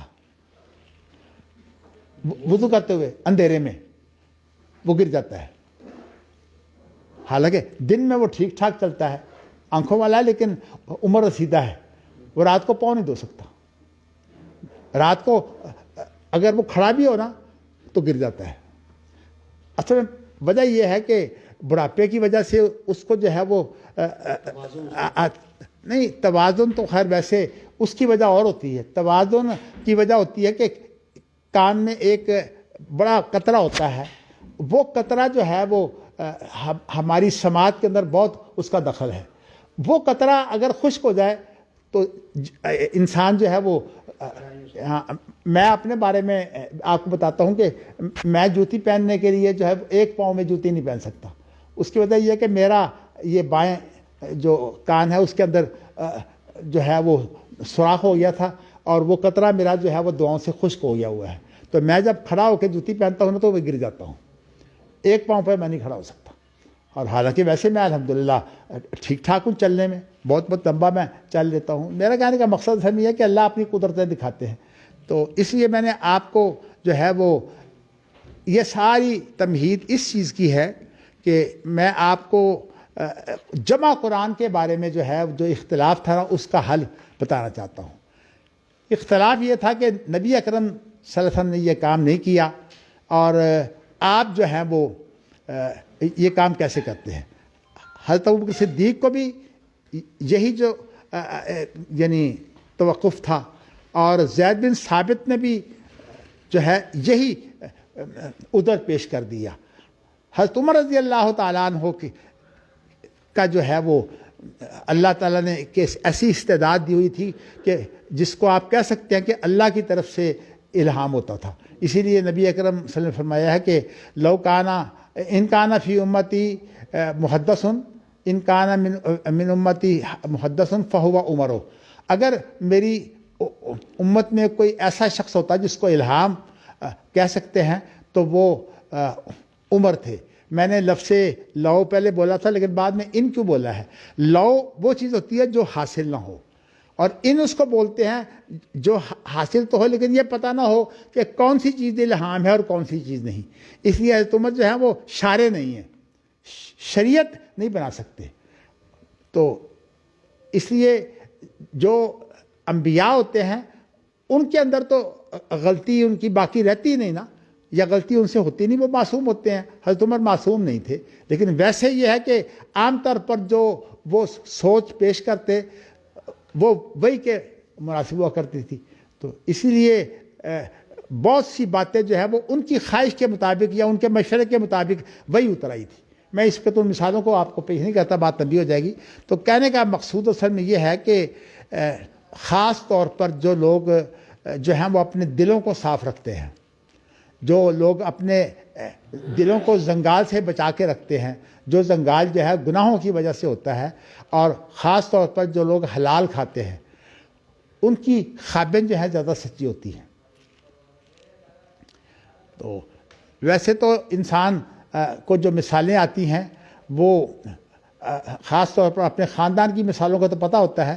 ہمارے خاندان میں ایک ایسی خاتون ہے کہ جب بھی کوئی ہمارے ہاں حادثہ ہوا ہے تو وہ خاتون کہتی ہے کہ مجھے یہ خواب آیا تھا.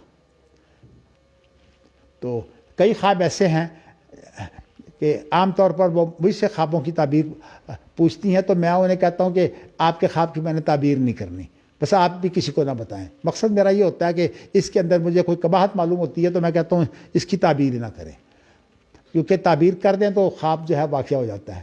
تو اس طرح کی صورتحال جو ہے وہ درپیش ہے. لیکن میں آپ کو میں نے شاید ایک واقعہ بتایا کہ نہیں, میرے بھانجے جو بہت بڑے میرے معاون تھے, اللہ تعالیٰ انہیں غریق رحمت کرے, حافظ ایوب, اللہ کے پاس چلے گئے اور ان کی صورتحال یہ ہے کہ ان کا ایکسیڈنٹ ہوا تھا. اور ایکسیڈنٹ اس وقت ہوا جب کہ وہ حج کے لیے جا رہے تھے.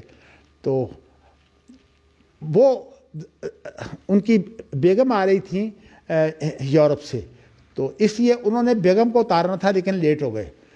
تو انہوں نے اپنی رفتار تیز رکھی. تو بس اللہ کی قدرت کہ ایک جگہ ایسی ہے جو خطرناک ہے, کئی لوگوں کا وہاں جو ہے وہ حادثہ ہوا ہے. تو ان کا بھی حادثہ وہاں ہو گیا اور وہ اللہ کے پاس چلے گئے. میں بتانا آپ کو یہ چاہتا ہوں کہ ہمیں تو یہ پتہ نہیں تھا, اس لیے کہ وہ اکیلے تھے اس وقت, کہ بھئی ان کا حادثہ جو ہے کیسے ہوا ہے. تو ایک ہمارے عزیز ہیں جو ماشاءاللہ یہاں کبھی نماز بھی پڑھاتے ہیں, ویسے ہمارے نماز بھی تو مستقل پڑھتے ہیں ہمارے ساتھ, سعدی ان کا نام ہے. انہوں نے ان کو بہت محبت سے جو ہے وہ پالا ہے اور ان کے ساتھ وہ اپنا نام لگاتے تھے باپ کے طور پر, یعنی سعد بن ایوب. انہوں نے خواب دیکھا اور خواب یہ دیکھا کہ وہ ان کو کہتے ہیں حافظ ایوب کو کہ آپ کا معاملہ ہوا کہ آپ تو بڑے ماہر تھے ڈرائیونگ کے, آپ کا حادثہ کیسے ہوا؟ وہ کہنے لگے میرا اب یہ خواب کی بات ہے, کسی نے دیکھا تو نہیں اس کو. تو انہوں نے یہ بتایا کہ میرا حادثہ ایسا ہوا کہ میں چونکہ ذرا جلدی میں تھا کہ میں نے ایئرپورٹ پر جا کر جو ہے وہ اپنی بیوی بچوں کو اتارنا ہے, تو میں نے گاڑی کی رفتار جو ہے وہ کم نہیں کی. یعنی جب آتا ہے نا یہ خاص طور پر جہاں وہ ادا کرتے ہیں ٹول ٹیکس وغیرہ, تو اب میں نے سوچا کہ مجھے رکنا نہ پڑے, تو میں نے سوچا کہ پیسے میں پہلے نکال لیتا ہوں. تو جب میں ٹول ٹیکس کے قریب آیا تو میں نے جو ہے وہ اپنے بیگ کو دیکھا کہ اس میں ٹول ٹیکس جو ہے وہ اس کے پیسے ہیں کہ نہیں. میرا جو دستی بیگ تھا اس میں پیسے نہیں تھے. تو میں نے کہا کہ اچھا پیسے تو میرے پاس ہیں. وہ پیچھے میرا بڑا بیگ پڑا ہوا تھا جو مجھے حج کے لیے ساتھ لے جانا تھا, تو اس کے اندر میں نے بیٹھے بٹھائے اپنی ڈرائیونگ کے اعتماد کی بنیاد پر میں نے اس کو جو ہے وہ وہاں پیسے تلاش کرنے شروع کر دیے. اب ظاہر ہے کہ آگے ٹول ٹیکس اور وہاں رفتار جو ہے وہ کم ہونی چاہیے, میری رفتار تیز تھی, تو مجھے آگے سے توجہ ختم ہو کر اس بیگ کی طرف میری توجہ ہو گئی کہ پیسے میں نکالوں. بس کہتے ہیں اسی دوران میں میرا کنٹرول ختم ہو گیا اور میرا حادثہ ہو گیا. اب یہ بتائیے کہ ان کی موت کے بعد یہ خواب ہے. تو اس طرح بہت سی چیزیں جو ہے وہ خواب کے ذریعے سے سچے خواب ہوتے ہیں. تو بلکہ نبی اکرم صلی اللہ علیہ وسلم کے بارے میں یہ ہے کہ آپ کو 6 مہینے خواب ہی آتے رہے ہیں, اور صورتحال یہ تھی کہ جو آپ خواب دیکھتے وہ پورا ہو جاتا. تو اسی لیے کہا جاتا ہے کہ خواب نبوت کا 40واں حصہ ہے. مطلب یہ ہے کہ آپ کی زندگی جو ہے وہ تقریباً 23 سال ہے, اور اگر 6 مہینے کے مطابق آپ کی زندگی کو تقسیم کریں تو 40 حصے بنتے ہیں. تو اس لیے بعض لوگوں نے کہا ہے کہ یہ جو حدیث ہے نا کہ نبوت کا 40واں حصہ, یہ اصل میں نبی اکرم صلی اللہ علیہ وسلم کی زندگی کے بارے میں ہے, یہ عام بات نہیں ہے. بات یہ امام بخاری کی جیسی توجیہات ہیں, یہ اس طرح کی باریک بات ہے. تو میں بتانا آپ کو یہی چاہتا ہوں کہ یہاں جو مسئلہ ہے وہ اصل میں مسائل مرسلہ کا مسئلہ ہے. اس مثال کو عام طور پر مسائل مرسلہ کے طور پر بیان کیا جاتا ہے, یہ قرآن کے جمع کو, اس لیے کہ قرآن مجید لکھنا اور اس طریقہ سے قرآن مجید کو جو ہے وہ جمع کرنا, لکھ کر, یہ کام جو تھا یہ اس طرح تو ثابت نہیں تھا. نبی اکرم صلی اللہ علیہ وسلم نے اس کو لکھوایا ضرور ہے, لیکن لکھوانے کی صورتحال آپ کی یہ تھی کہ آپ تو ٹھکریوں کے ذریعے سے یا ایسی چیزوں پر جو لکھا ہوا قرآن تھا اس کا ڈھیر بنائے جاتے تھے, اور اسی لیے قرآن مجید جو اترتا تھا وہ اس ڈھیر کے اندر شامل ہو جاتا تھا, وہ ترتیب میں تو نہیں آتا تھا اس ڈھیر کے اندر. اور یہی وجہ ہے کہ اس ڈھیر کے اندر یہ 2-3 آیتیں جو ہیں خاص طور پر، ایک تو یہی سورۃ توبہ کی آخری آیتیں ہیں اور ایک سورۃ احزاب کی آیتیں ہیں، فَمِنْهُمْ مَنْ قَضَىٰ نَحْبَهُ وَمِنْهُمْ مَن يَنتَظِرُ۔ ہاں جی، آپ نے کل ایک توجیہ پیش کی تھی، لیکن توجیہ نہیں ہم بیان کرتے، ماشاءاللہ، یہ آپ کے بارے میں تبصرہ تھا جی، ماشاءاللہ۔ تو اصل میں صورتحال یہ ہے کہ یہ آیتیں بھی جو ہے نا، یہ اس ڈیر میں نہیں ملی، کیونکہ نبی اکرم صلی اللہ علیہ وسلم کا جو قرآن مجید تھا وہ تو آپ نے بھی جو آیت اترتی اس کے بعد نبی اکرم صلی اللہ علیہ وسلم جو ہے اس کو لکھوا کر، لیکن بہت سی آیتیں ابھی آپ نے لکھوائی نہیں تھی، سفر میں تھی، ہاں ادھر ادھر۔ نہیں، کئی آیتیں ایسی تھیں نا، تو اس لیے آپ یوں کہیے کہ قرآن مجید کی تو اصل میں پوری تکمیل نہیں تھی، اگر پوری تکمیل ہوتی تو وہ تو پھر حضرت ابوبکر صدیق نے سارا کچھ جمع کر لیا تھا، اس میں یہ آیت نہیں ملی، لقد جاءکم رسول من انفسکم عزیز علیہ، جو بخاری نے بیان کی ہے، یہ آیت اس میں لکھی ہوئی موجود ہی نہیں تھی، بلکہ یہ ایک آیت جو ہے انہوں نے جو ہے وہ جہاں نبی اکرم صلی اللہ علیہ وسلم کا ڈھیر جو ہے وہ اس کو اکٹھا کر کے کام کیا تھا، اس کے ساتھ ہی انہوں نے یہ کام بھی کیا کہ یہ اعلان کر دیا کہ جس کے پاس جو ہے وہ لکھی ہوئی چیز موجود ہے وہ لے آئے، اور ویسے انہوں نے اس کا اہتمام کیا کہ کم از کم 2 آدمی لکھنے والے ہوں، تاکہ یہ ہے کہ زیادہ پختگی پیدا ہو جائے۔ تو لیکن یہ آیت جو ہے یہ 2 آدمی کے پاس تھی نہیں، یہ 1 آدمی کے پاس تھی، لیکن انہوں نے جو ہے وہ حدیث سے ہی دلیل لے کر، دیکھیے یہ چیز جو ہے یہ ہے تو حنفیوں کے نزدیک تو یہ چیز جو ہے یہ وحی سے باہر کی ہے، مسائل مرسلہ، لیکن ابوبکر صدیق نے وحی سے جو ہے وہ اس کی دلیل لی ہے۔ وہ کیا ہے؟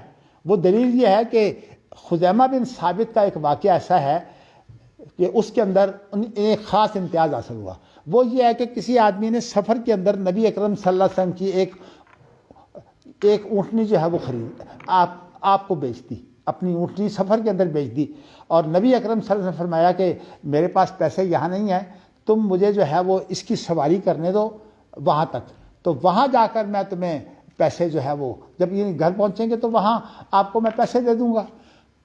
ہوا ایسا کہ جب وہ منڈی میں پہنچا تو ظاہر ہے کہ سفر میں تو اس کی قیمت اتنی زیادہ نہیں تھی، کیونکہ وہاں کوئی اور تو مقابلہ نہیں تھا، جب منڈی میں چیز پہنچتی ہے تو پھر مقابلہ ہو جاتا ہے، جب وہاں پہنچا تو اس کو پیسے زیادہ ملنے لگے، تو اس نے کیا کام کیا کہ وہ اونٹنی جو ہے وہ کسی اور کے پاس نہیں تھی۔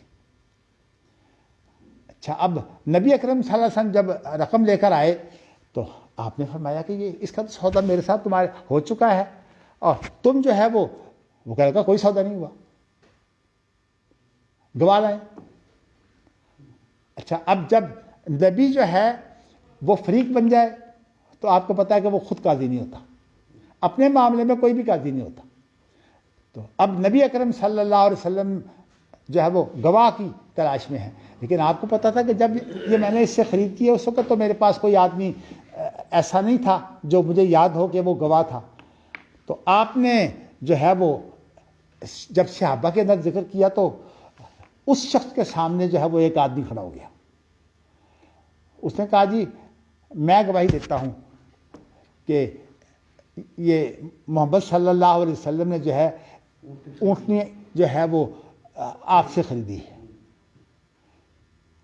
تو جی نبی اکرم صلی اللہ علیہ وسلم نے کہا کہ چلیے ایک آدمی تو گواہ ہے نا، اور ایک آدمی کی گواہی پر جو ہے وہ آپ نے جو ہے مسئلہ یہ بتایا، شرعی مسئلہ، تو شرعی مسئلہ جب آپ نے بتایا تو اس کے مطابق جو ہے وہ یہ فیصلہ ہوا کہ اس گواہ کی جو گواہی ہے یہ 2 کے برابر ہے۔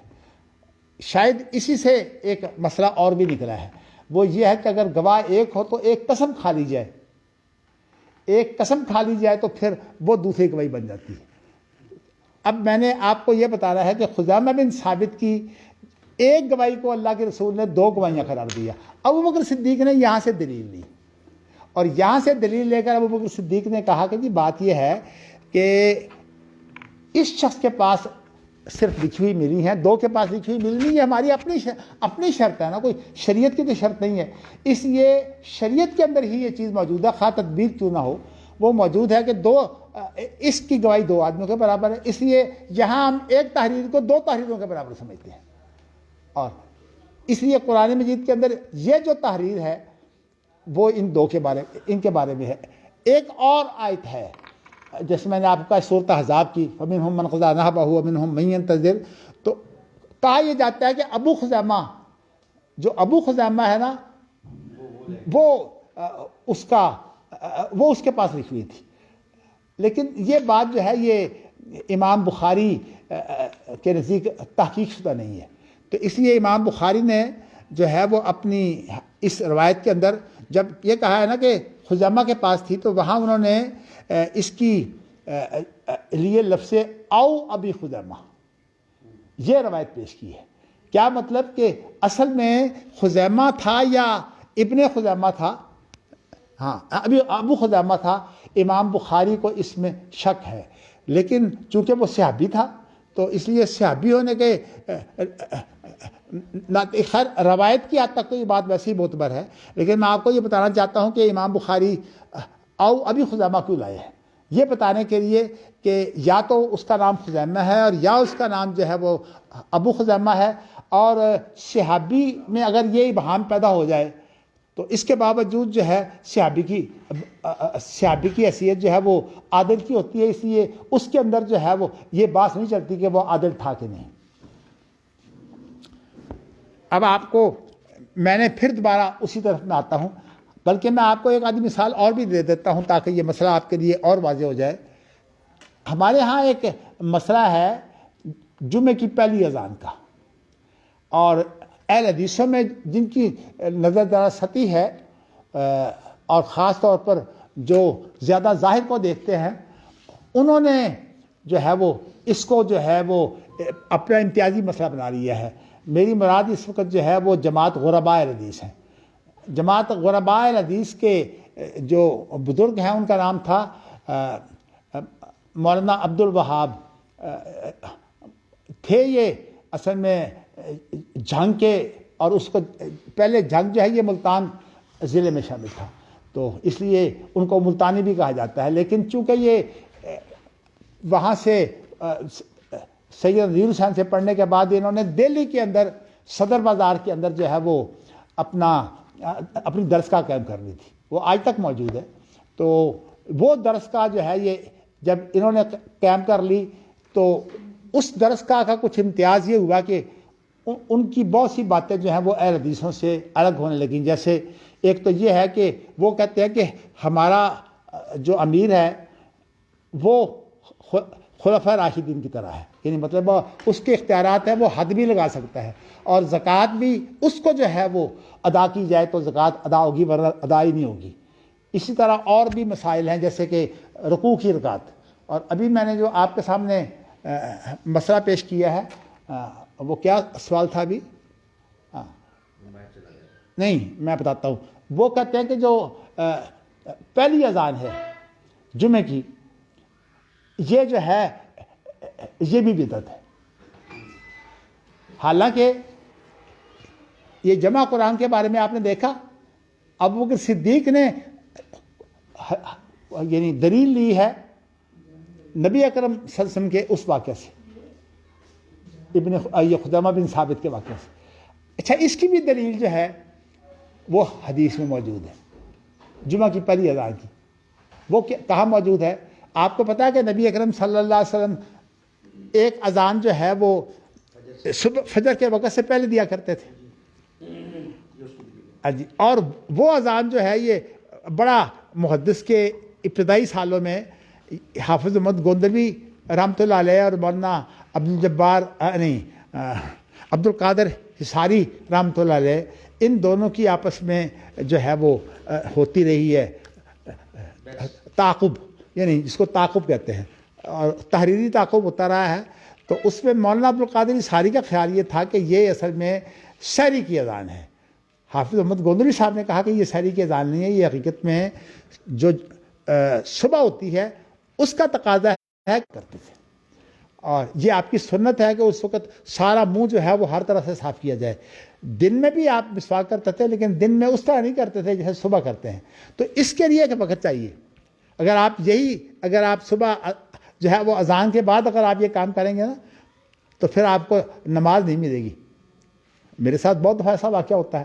تو اس لیے میں آپ کو بتانا ہی چاہتا ہوں کہ یہ ہے بہت بڑا کام. آپ کو پتہ ہے کہ جو آدمی صبح کے انتظار میں ہو اور وہ رات کو امام کے ساتھ نماز پڑھ کر صبح نماز کے انتظار میں ہو, اس کو ساری رات جو ہے وہ عبادت کا ثواب ملتا ہے.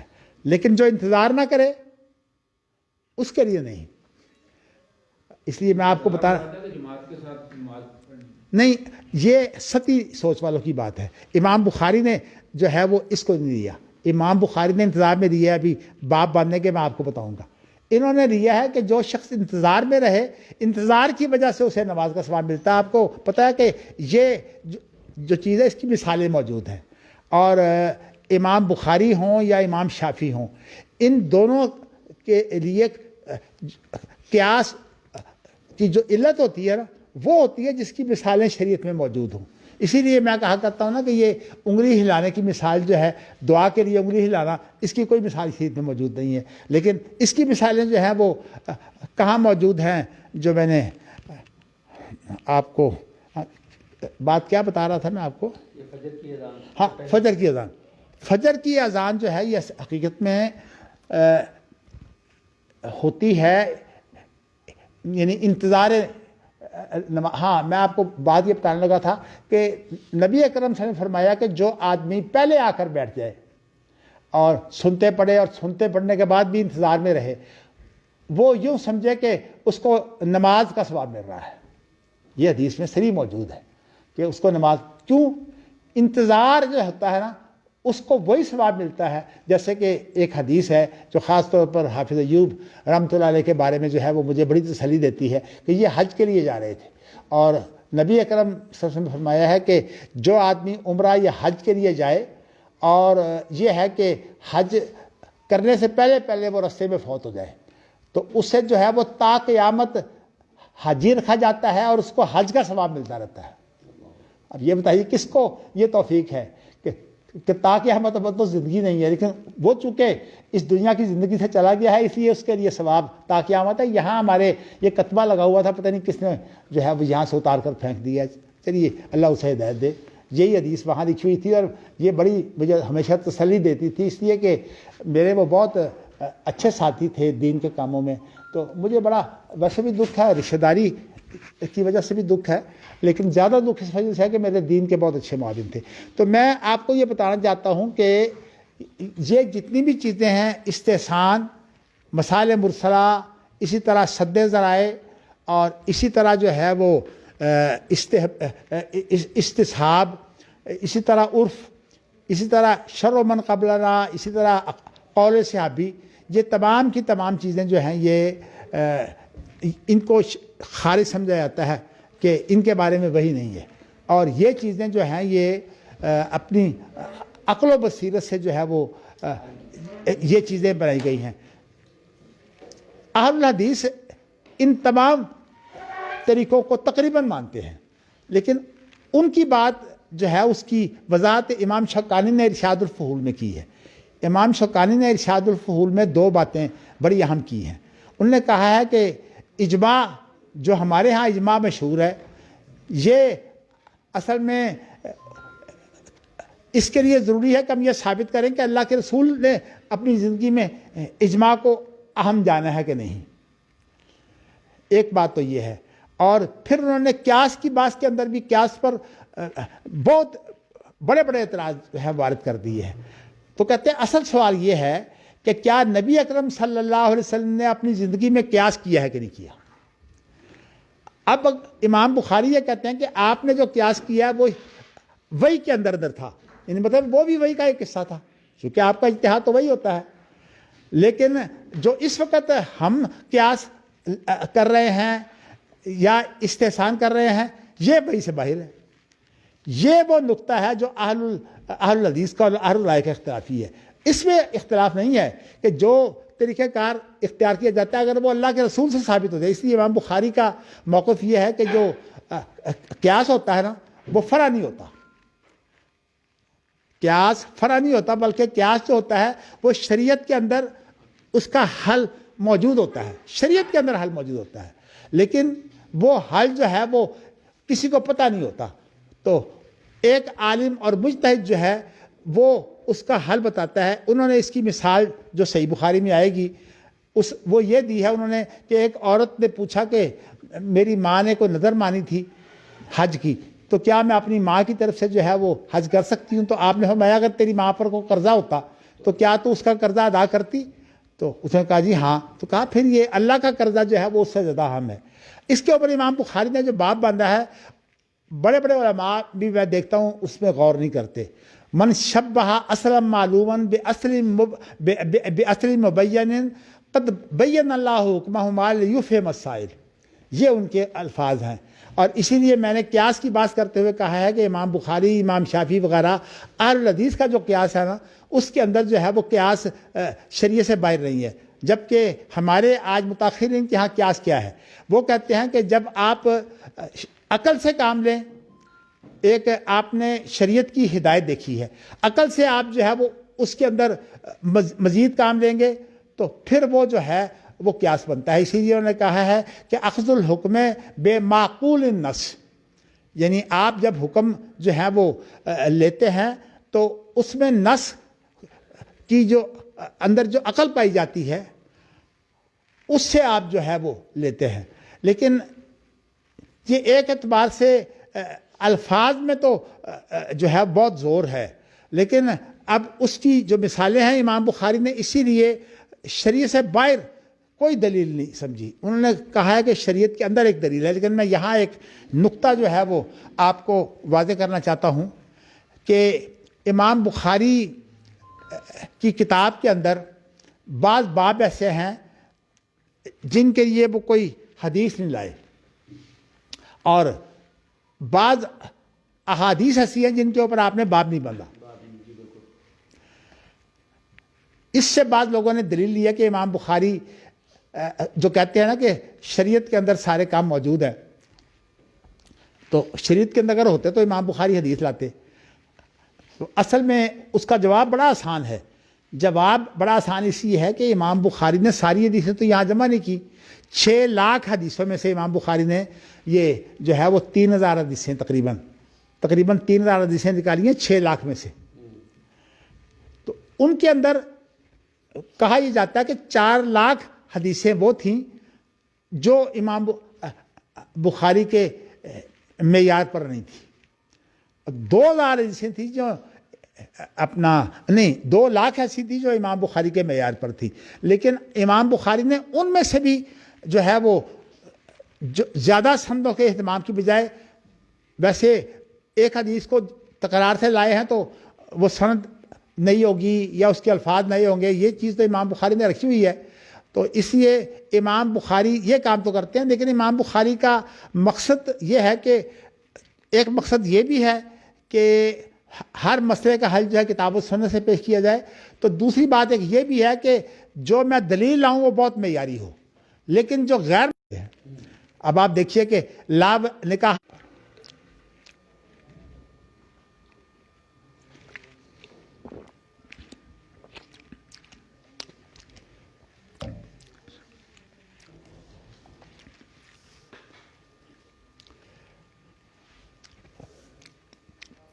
اس کے اندر آپ لے آئے ہیں الا قریش، مجھے الفاظ پورے یاد نہیں لیکن اس میں لے آئے ہیں الا قریش. تو الا قریش سے ان کی کیا مراد ہے؟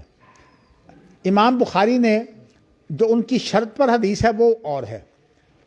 وہ یہ ہے کہ نبی اکرم صلی اللہ علیہ وسلم نے یہ فرمایا کہ 12 خلیفوں تک اسلام غالب رہے گا، یعنی 12 خلیفوں میں اسلام غالب رہے گا. یہ تو بخاری کے الفاظ ہیں. اور 12 خلیفوں تک جو ہے وہ اسلام غالب رہے گا، یہ مسلم کے الفاظ ہیں. اب لوگوں نے اس کی عملی شکل تلاش کرتے ہوئے کہا ہے کہ 12واں خلیفہ کون سا ہے جو اس حدیث کے تحت جو ہے وہ خلیفہ ہے. تو بعض لوگوں نے یہ توجیہ پیش کی ہے کہ عمر بن عبدالعزیز 12ویں خلیفہ ہیں. لیکن بخاری کی روایت جو ہے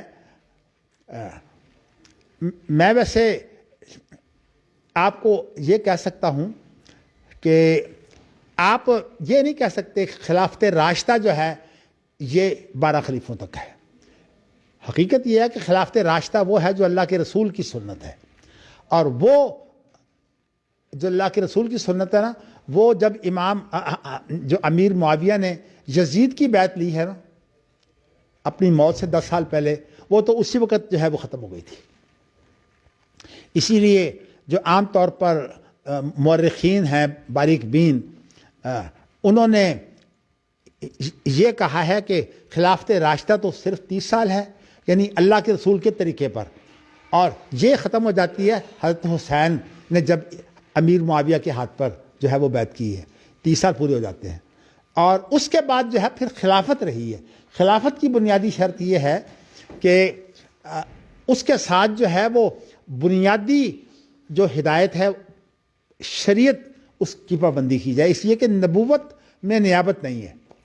نبوت میں اگر نیابت آ گئی تو وہ تو نیا نبی آ جائے گا. تو اس لیے نبی اکرم صلی اللہ علیہ وسلم کی نبوت جو ہے وہ تا قیامت ہے. اور حافظ محمد گوندلوی رحمۃ اللہ علیہ نے اس کی دلیل کیا پیش کی ہے؟ وہ کہتے ہیں کہ تشہد کے اندر السلام علیکہ ایھا النبی کیوں کہتے ہیں؟ اس لیے کہ آپ کی نبوت جو ہے وہ موجود ہے. تو اس لیے ہم نے جو ہے وہ، حالانکہ جب کسی کی وہ صفت موجود ہو، وہ وصف موجود ہو، آپ کی وصف تو نبوت ہے نا، آپ کی اگرچہ ذات نہیں موجود لیکن وصف موجود ہو تو وصف کی بنیاد پر جو ہے وہ یہ اس کو خطاب کیا جا سکتا ہے. آپ دیکھیے، اگر کوئی بچہ فوت ہو جائے یا بیٹا فوت ہو جائے، ماں ایک لفظ کہتی ہے، کبھی آپ نے اس پر غور کیا؟ ہائے میرے شیر.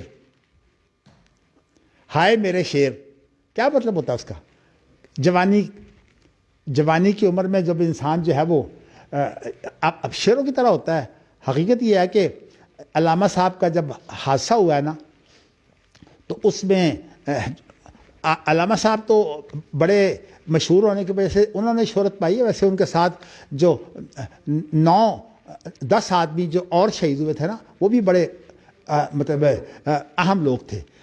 میں نے جو آپ کے یوتھ فورس کے ہیڈ تھے محمد خان، میں نے ان کو خود غسل دیا تھا. تو جب میں نے ان کو غسل دیا تو حقیقت میں بہت لمبے، اور ظاہر ہے جوانی کا جسم کیسا ہوتا ہے، سڈول جسم.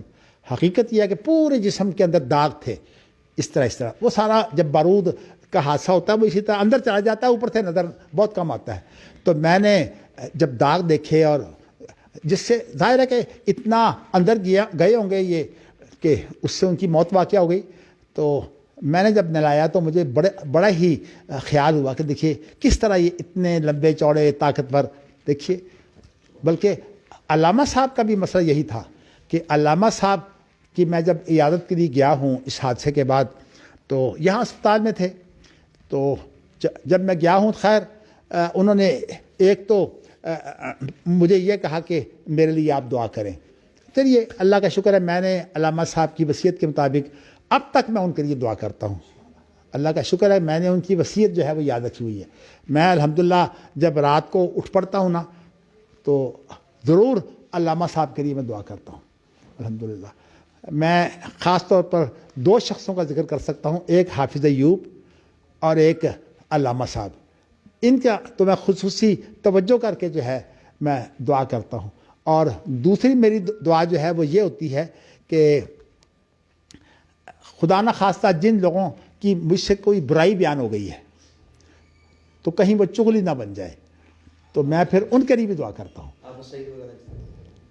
ہاں جی، حافظ سعید تو ویسے مجھے خواب میں نظر نہیں آئے اس طرح، لیکن اور مجھے کئی لوگ خواب میں دکھائی دیے کہ میں نے ان کی کوئی بات بیان کر دی فوت شدہ کی، تو اس کے بعد مجھے خواب میں اللہ نے تنبیہ کی. تو میں نے پھر جو ہے وہ یہ سمجھا کہ یہ جو مجھے تنبیہ ہوئی ہے نا، یہ اصل میں مجھ سے غلطی ہوئی ہے. میں نے ایک صورتحال جو واقعاتی تھی اس کو بیان کرتے ہوئے ان کا نام دے دیا. اور نبی اکرم نے فرمایا کہ چغلی ہوتی ہی یہ ہے، غیبت ہوتی ہی یہ ہے کہ اس کے اندر وہ بات پائی جائے اور آپ بیان کریں، اور اگر نہ پائی جائے تو وہ تو بہتان ہوتا ہے. تو اس لیے میں نے پھر الحمدللہ میں اس چیز کا اس لیے اہتمام کرتا ہوں تاکہ جو ہے وہ اگر کوئی ایسی بات ہو گئی ہے تو اللہ معاف کر دے، کیونکہ حدیث میں آتا ہے کہ اگر آپ جو ہے وہ چغلی ایسی چیز ہے کہ اس کی آپ کو معافی حاصل کرنی چاہیے، یہ انسانوں کا حق ہے، اور اگر آپ نہیں معافی حاصل کرتے تو پھر اس کا ایک ہی طریقہ ہے کہ آپ اس کے لیے دعا کریں۔ اسی طرح یہ آتا ہے کہ اگر ماں باپ ناراض چلے جائیں تو پھر ان کو راضی کرنے کا ایک ہی طریقہ ہے کہ ان کے لیے آپ جو ہے وہ دعا کریں۔ بات بتایا گیا ہے ہمیں، شریعت اتنی جامعت۔ میں آپ کو یہ بتا رہا تھا کہ یہ جو غرباء الحدیث نے جو ہے وہ پہلی اذان کو جو ہے وہ کہا ہے یہ بدعت ہے، تو حالانکہ اس کی دلیل جو ہے وہ اللہ کے رسول کے زمانہ میں موجود ہے، اگرچہ آپ نے اپنی ضرورت کے مطابق کام کیا ہے، اس لیے کہ آپ کے دور میں جو صورتحال یہ تھی کہ یہ جو پہلی اذان ہے یہ آپ دیتے تھے وقت سے پہلے، اور آپ نے اس کا اعلان کر رکھا تھا کہ اس پہلی اذان کے بعد اگر رمضان میں کسی نے سحری کھانی ہو تو وہ اپنی سحری نہ روکے۔ لیکن جب دوسری اذان جو تھے وہ دیتے تھے عبداللہ بن ام مکتوم، اور پہلی اذان دیتے تھے حضرت بلال، تو وہ نابینے تھے، اس لیے لوگ جب شور میں جاتے صبح ہو گئی، پھر عبداللہ بن ام مکتوم۔ آپ کا مقصد یہ تھا کہ یہ وقت جو ہے یہ اللہ تعالیٰ نے آپ کی آسانی کے لیے معاف کیا ہے، تو اسی لیے ہدایت ہے کہ اگر کوئی آدمی کھانا شروع کر دے تو یہ تو نہ کرے کہ چسکے لگا کر جو ہے وہ کھانا ہی کھاتا رہے، لیکن وہ اس وقت تھوڑا سا اہتمام کے ساتھ جو کھا رہا ہے اس کو پورا کر لے۔ ویسے آپ کا ارشاد تو یہ ہے کہ اگر اس کے ہاتھ میں کوئی برتن ہو تو اس کے آپ چیز پی سکتے ہیں، لیکن ماشاءاللہ ہمارے اہل حدیثوں میں اب یہ بات آ گئی ہے کہ کھانا کھا رہے ہیں نا تو وہ کھانا کھاتے ہوئے جو ہیں وہ تسلی سے کھانا کھاتے ہیں۔ بلکہ مجھے یاد ہے کہ یہاں اس مسجد کے بننے سے پہلے ہم وہاں جے بلاک کی حدیث مسجد میں نماز پڑھا کرتے تھے، تو وہاں ایک اذان دیتے تھے، تو وہ تھے ویسے بزرگ لیکن چونکہ بڑے پکے اہل حدیث تھے۔ ایک دفعہ ہم وہاں پہنچے تو وہ کھانا کھا رہے تھے، تو وہ ہمیشہ کہتے اور گنجائش ہے مجھے کھانا کھانے دو۔ ایک دن انہوں نے ایسا کیا کہ کھانا کھانے کے بعد صبح کی سنتیں پڑھی نماز کی، اور نماز پڑھنے کے بعد جو ہے وہ پانی کے پاس جا بیٹھے، وہاں کوئی پڑا ہوا تھا گرمی کے موسم میں، تو اس کا پانی انہوں نے پینے، اور ہم نے کہا بھئی تم نے تو ابھی سنتیں پڑھی ہیں، تو وہ بیچارے علم والے تھے نہیں، جب انہوں نے ڈھیر پانی پی دیا تو کہتے ہیں الحمدللہ۔ تو کسی نے کھڑے ہو کے کہا یہ الحمدللہ کہنے کا وقت ہے کہ تم نے تو اپنا روزہ توڑ دیا کہ اس سے پہلے تم نے صبح کی سنتیں پڑھ لی۔ تو میں آپ کو بتاتا ہوں ماشاءاللہ ہمارے حدیث کے اندر یہ بڑی ماشاءاللہ ضد ہے کہ جو ہے انہوں نے ضد میں کام کرنا ہے، تو اسی لیے ابن قیم نے لکھا ہے یہ خاص طور پر ظاہریہ کے بارے میں، وہ کہتے ہیں کہ ظاہریہ جو ہے یہ دل کے بڑے سخت ہوتے ہیں۔ ایک انہوں نے اور بات کہی ہے وہ مجھے یاد نہیں رہی، لیکن یہ ہے کہ میں نے یہ پڑھا تھا کہ ہاں ابن قیم کی یہ عبارت پڑھی ہے کہ ظاہریہ کے اندر جو ہے دل کی سختی ہوتی ہے۔ تو ویسے آپ کو میں ہے جی نہیں، اس لیے کہ ہمارے جو اہل حدیث ہیں نا وہ زیادہ ظاہری ہیں، ان میں جو علم والے ہیں نا وہ ظاہری نہیں ہے۔ مثلا حافظ محمد گوندوی صاحب نے ظاہریہ کا رد کیا ہے، مولانا اسماعیل جو ہاں گجرانوالے کے ہیں سلفی، انہوں نے رد کیا ہے۔ ہمارے جو تایا تھے عبداللہ وہ تو بہت ہی رد کرتے تھے، بلکہ انہوں نے اہل سنت میں جو ہے وہ ایک رسالہ لکھا ہے 2 جلدوں میں، اہل سنت کون ہے، اور ایک جلد میں لکھا ہے اہل حدیث کون ہے۔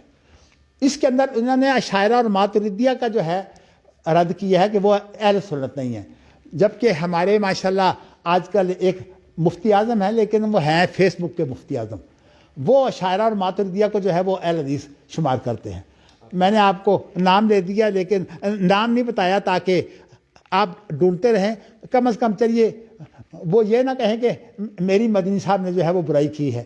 تو ویسے تو ان کو شکایتیں ہیں کہ میں ان کو روکتا رہتا ہوں کہ آپ اتنی جلدی جو ہے فتویٰ نہ دیجیے، آپ جو ہے وہ تحقیق کے بغیر فتویٰ دے دیتے ہیں، مزاج ہوتا ہے بعض لوگوں کا۔ تو اللہ تعالیٰ جو ہے وہ ہمیں جو ہے وہ دین کی سمجھ دے۔ میں آپ کو یہ بتانا چاہتا ہوں کہ ابن خلدون نے ظاہریہ کو وہ جو مکتب فکر ہے نا اہل الحدیث اور اہل الرائے کا، اہل حدیث میں شامل نہیں کیا، اس لیے کہ اس مکتب فکر کے اندر جو ہے حدیث کے اندر بہت جامعیت ہے، حدیث کے اندر بہت عموم ہے، اور یہ عموم جو ہے یہ اجتہاد سے پہلے ہے۔ حنفیہ نے رائے کے اندر جو عموم پیدا کیا ہے وہ اجتہاد کے بعد پیدا کیا ہے۔ اچھا ابن حزم بھی اسی کا شکار ہے، اس نے آپ کو بتاؤں کہ منطق فلسفہ کے اصول استعمال کر کے آپ نے شاید ابن حزم کا جو پورا موقف ہے کہ اس کے اصول کیا ہے وہ نہیں پڑھا. میں نے چونکہ اس پر تھیسس لکھوایا ہے اپنے داماد کو حافظ طاہر اسلام کو, تو میں نے ان کا موقف جو ہے وہ خود پورا پڑھا ہے, تاکہ میں نے ان کو بہت سے نقطے بتائے ہیں کہ ابن حزم کا اہل حدیثوں سے کیا فرق ہے. چونکہ ابن حزم جو ہے یہ اس وسعت کے قائل نہیں ہے جو اپنا اہل حدیث میں ہے, تو اس لیے وہ کہتے ہیں کہ یہ اہل حدیث نہیں ہے. تو وہ وسعت جو ہے امام بخاری میں بھی پائی جاتی ہے استدلال کے نام پر, اور امام شافعی میں پائی جاتی ہے قیاس کے نام پر. امام شافعی نے تو اجتہاد کو قیاس کے مترادف قرار دیا ہے. تو یہ وہ چیزیں ہیں جو جب تک اہل حدیثوں کو ان کا پتہ نہ چلے وہ امام بخاری کو صحیح طرح سمجھ نہیں سکتے. میں نے ابھی یہ سوال اس لیے اٹھایا تھا کہ بخاری نے اپنی اس کتاب کے اندر جو فقہ کی تکمیل کیسے کی ہے, وہ انہوں نے وہ حدیثیں جو ان کی شرط پر نہیں تھیں, اور اسی طرح جو معلقات ہیں, معلقات جو ہے ظاہر ہے کہ وہ معلقات جن کی سند کسی اور جگہ آ گئی ہے وہ تو امام بخاری کا عام طریقہ ہے, لیکن بہت سے معلقات ایسے ہیں جن کی امام بخاری نے تکمیل لکھی. ابن حجر نے وہ کتاب تغلیق التعلیق لکھ کر جو ہے اس کی تکمیل کی ہے. تو معلقات کیوں امام بخاری لاتے ہیں؟ اصل میں اس جامعیت کے لیے. وہ پہلو جو امام بخاری نے واضح کرنے تھے اس جامعیت کے لیے آپ معلقات بھی لاتے ہیں, اس کے لیے آپ جو ہے وہ خیر القرون کے صحابہ تابعین تبع تابعین کے اقوال بھی لاتے ہیں. تو اس لیے امام بخاری کی کتاب جو ہے وہ ایک بہت جامع ہے, لیکن یہ جامع طریقہ ہے اہل الحدیث کا, اور اس طریقے کے بارے میں ہم غور نہیں کرتے. ہمارا زیادہ ذوق کیا ہے کہ اختلافات ائمہ کو سامنے رکھ کر پھر ترجیح دیتے ہیں. صاف سی بات ہے یہ طریقہ جو ہے یہ شریعت کے اندر پسندیدہ نہیں ہے. کیوں؟ اس کے اندر آپ جن کا رد کریں گے نا ان کی توہین کا پہلو بھی آ جاتا ہے. آپ یہ نہیں کر سکتے کہ آپ جو ہے وہ کسی کا نام لینے کی بجائے آپ جو ہے وہ صحیح مسئلہ بیان کر دیں اور ان کا نام نہ لیں. امام بخاری نے ہمیں یہ سکھایا ہے. آپ جانتے ہیں کہ اہل الرائے امام بخاری کے لیے چڑ ہیں, لیکن امام بخاری نے اہل الرائے کا لفظ استعمال ہی نہیں کیا. ہر جگہ بعض الناس. کیوں؟ امام بخاری اپنے دل کی تسلی یہ نہیں کرتے. ہمارے ہاں تسلی ہو جاتی ہے جب ہم کسی کا نام لے کر اس کا رد کرتے ہیں. امام بخاری نے بعض الناس کا لفظ استعمال کر لیا. کیوں؟ یہ نہیں امام بخاری پسند کرتے کہ کسی کا میں نام لے کر اس کی تردید کروں. انہوں نے مسئلہ بیان کر دیا ہے اور اس کے بعد جو ہے رد آ گیا ہے مسئلے کا, لیکن اوپر نام کسی کا بھی نہیں ہے. کیا مطلب ہے؟ حضرت علی کا یہ قول ہے کہ اعرف الحق تعرف الرجال, تم حق کو پہچانو لوگوں کی پہچان خود ہو جائے گی. امام بخاری نے اصل میں اس اصول کو برتا ہے. کبھی آپ حق اور باطل کی جو ہے وہ تفریق سمجھ لیں. جہاں تک مسئلہ ہے کہ کس نے کہا اس کے پاس حق تھا یا باطل تھا, اس کی میں اپنے اوپر ذمہ داری نہیں لیتا. اسی لیے انہوں نے ایک بات کہی ہے کہ یہ بات کہی ہے کہ میری پوری زندگی میں کہیں چغلی نہیں ہے. آپ بتائیے کہ ایسے یعنی اخلاقیات کی تربیت ہے کہ پوری زندگی میں امام بخاری کہتے ہیں میں نے کبھی کسی کی چغلی نہیں کی. حالانکہ انہوں نے جو ہے وہ راویوں پر جو جرح کی ہے اس کو یہ لوگ ایک مستحسن چغلی مانتے ہیں. ایک قسم چغلی کی وہ ہے جو بڑی ہی پسندیدہ ہے شریعت میں. وہ یہ ہے کہ جب کوئی انسان کسی سے دھوکہ کھانے لگے تو اس کو بتا دو. اس کے بارے میں وہ واقعہ پیش کرتے ہیں, خاص طور پر جو یعنی ایک فاطمہ نامی عورت کو جب پیغام دیا تھا نا 3 شخصوں نے نکاح کا, تو انہوں نے نبی اکرم صلی اللہ علیہ وسلم نے 2 کی یعنی لفظوں کے اعتبار سے تو چغلی ہے. ابو جام کے بارے میں کہا کہ وہ تو لاٹھی اپنے کندھے سے نیچے نہیں رکھتا, اس کا معنی بڑا سخت گیر ہے, یہ بھی چغلی ہے. اور معاویہ کے بارے میں کہا کہ وہ ویسے کنگال ہے, سولوک کا لفظ ہے. اور تیسرا آدمی جس نے پیغام دیا تھا وہ اسامہ ہے. تو ان دونوں کی برائی بیان کر دی اور اسامہ کی جو ہے وہ کہا کہ میری رائے تو ادھر جاتی ہے. تو پھر اسامہ سے اس عورت کی شادی کر لی. کہنے کا مقصد میرا یہ ہے کہ محدثین جو اصل میں کسی کے اوپر جرح کرتے ہیں تو یہ حدیث جو ہے یہ ان کی بنیاد ہے کہ چونکہ جب یہ اللہ کے رسول کا نام لے کر کوئی بات بیان کی جائے تو اس کی آپ جو ہے وہ اگر یہ نہیں بتائیں گے کہ یہ آدمی ضعیف ہے تو لوگ تو اللہ کے رسول کی بات سمجھیں گے. اسی لیے محدثین کے ہاں صیغہ معروف سے جو چیز بیان کر دی جائے وہ تقریباً صحیح ہوتی ہے. اسی لیے امام بخاری نے جہاں جہاں قالا کہا ہے یا روائی عربی کا لفظ استعمال کیا ہے اس سے مراد جو ہے وہ آپ کی جو ہے وہ زیادہ صحیح ہے. یہ ابن حجر نے جو ہے تلاش کی ہے نا ساری معلقات کی. اور جہاں آپ نے جو ہے مجہول کا صیغہ استعمال کیا ہے وہ یا تو آپ نے کسی استاد سے اس طرح نہیں سنی بلکہ گفتگو کے دوران میں کسی نے کسی حدیث پڑھ دی ہے تو وہ کہتے ہیں وہ حدیث جو ہے وہ ضروری نہیں کہ اس کے الفاظ معیاری ہوں، اس لیے کہ گفتگو کے دوران میں جو ہے وہ مذاکرہ ہوتا ہے تو مذاکرے میں بعض دفعہ حدیثیں جو ہے وہ معیاری صورت میں پیش نہیں کی جاتی. تو وہ عام طور پر امام بخاری جو ہے وہ صیغہ مجہول سے بیان کرتے ہیں. میں نے آپ کو جو ہے وہ اصولی بات جو ہے وہ الحمدللہ آج آپ کے سامنے کر دی ہے. تو اب جو ہے وہ یہ جو مسئلہ ہے نا کہ مصلحت جو ہے وہ کیا شریعت کے اندر جو موجود ہے اس کو امام بخاری مانتے ہیں اور اس کو ابو بکر صدیق بھی مانتے ہیں. اور اسی طرح میں نے آپ کو یہ بتایا ہے کہ 2 اذانیں جو ہیں وہ اصل میں صبح کی اذان کو سامنے رکھ کر جو ہے اس سے استدلال کیا ہے حضرت عثمان نے. تو اس لیے انہوں نے 2 اذانیں جمعہ کی رکھ دی اس لیے کہ وہاں بھی ضرورت تھی اور جو جمعہ کی اذان ہے وہاں بھی ضرورت کے لیے ہے وہ. اور اسی لیے جو جمعہ کی پہلی اذان ہے وہ مسجد میں نہیں ہوتی تھی، وہ ایک جگہ تھی اونچی، وہاں ایک اونچا گھر تھا وہاں جو ہے وہ مؤذن جا کر جو ہے وہ اذان دیتا تھا. آج کل ہمارے یہاں لاؤڈ اسپیکر آ گیا ہے وہ دور لگا دیتے ہیں اس لیے مسجد میں کھڑے ہو کے وہ اذان دیتا ہے. لیکن ویسے جو ہے وہ اس وقت ضرورت اس بات کی تھی کہ دور جا کر اذان دے تاکہ دور دور تک لوگوں کو سنائی دے دے اور لوگوں سب نے آ کر جو ہے وہ جمعہ وہیں پڑھنا ہوتا تھا. اس دور میں تو مسجد نبی میں سب لوگ جمعہ پڑھتے ہیں. چلیے وآخر دعوانا الحمدللہ رب العالمین.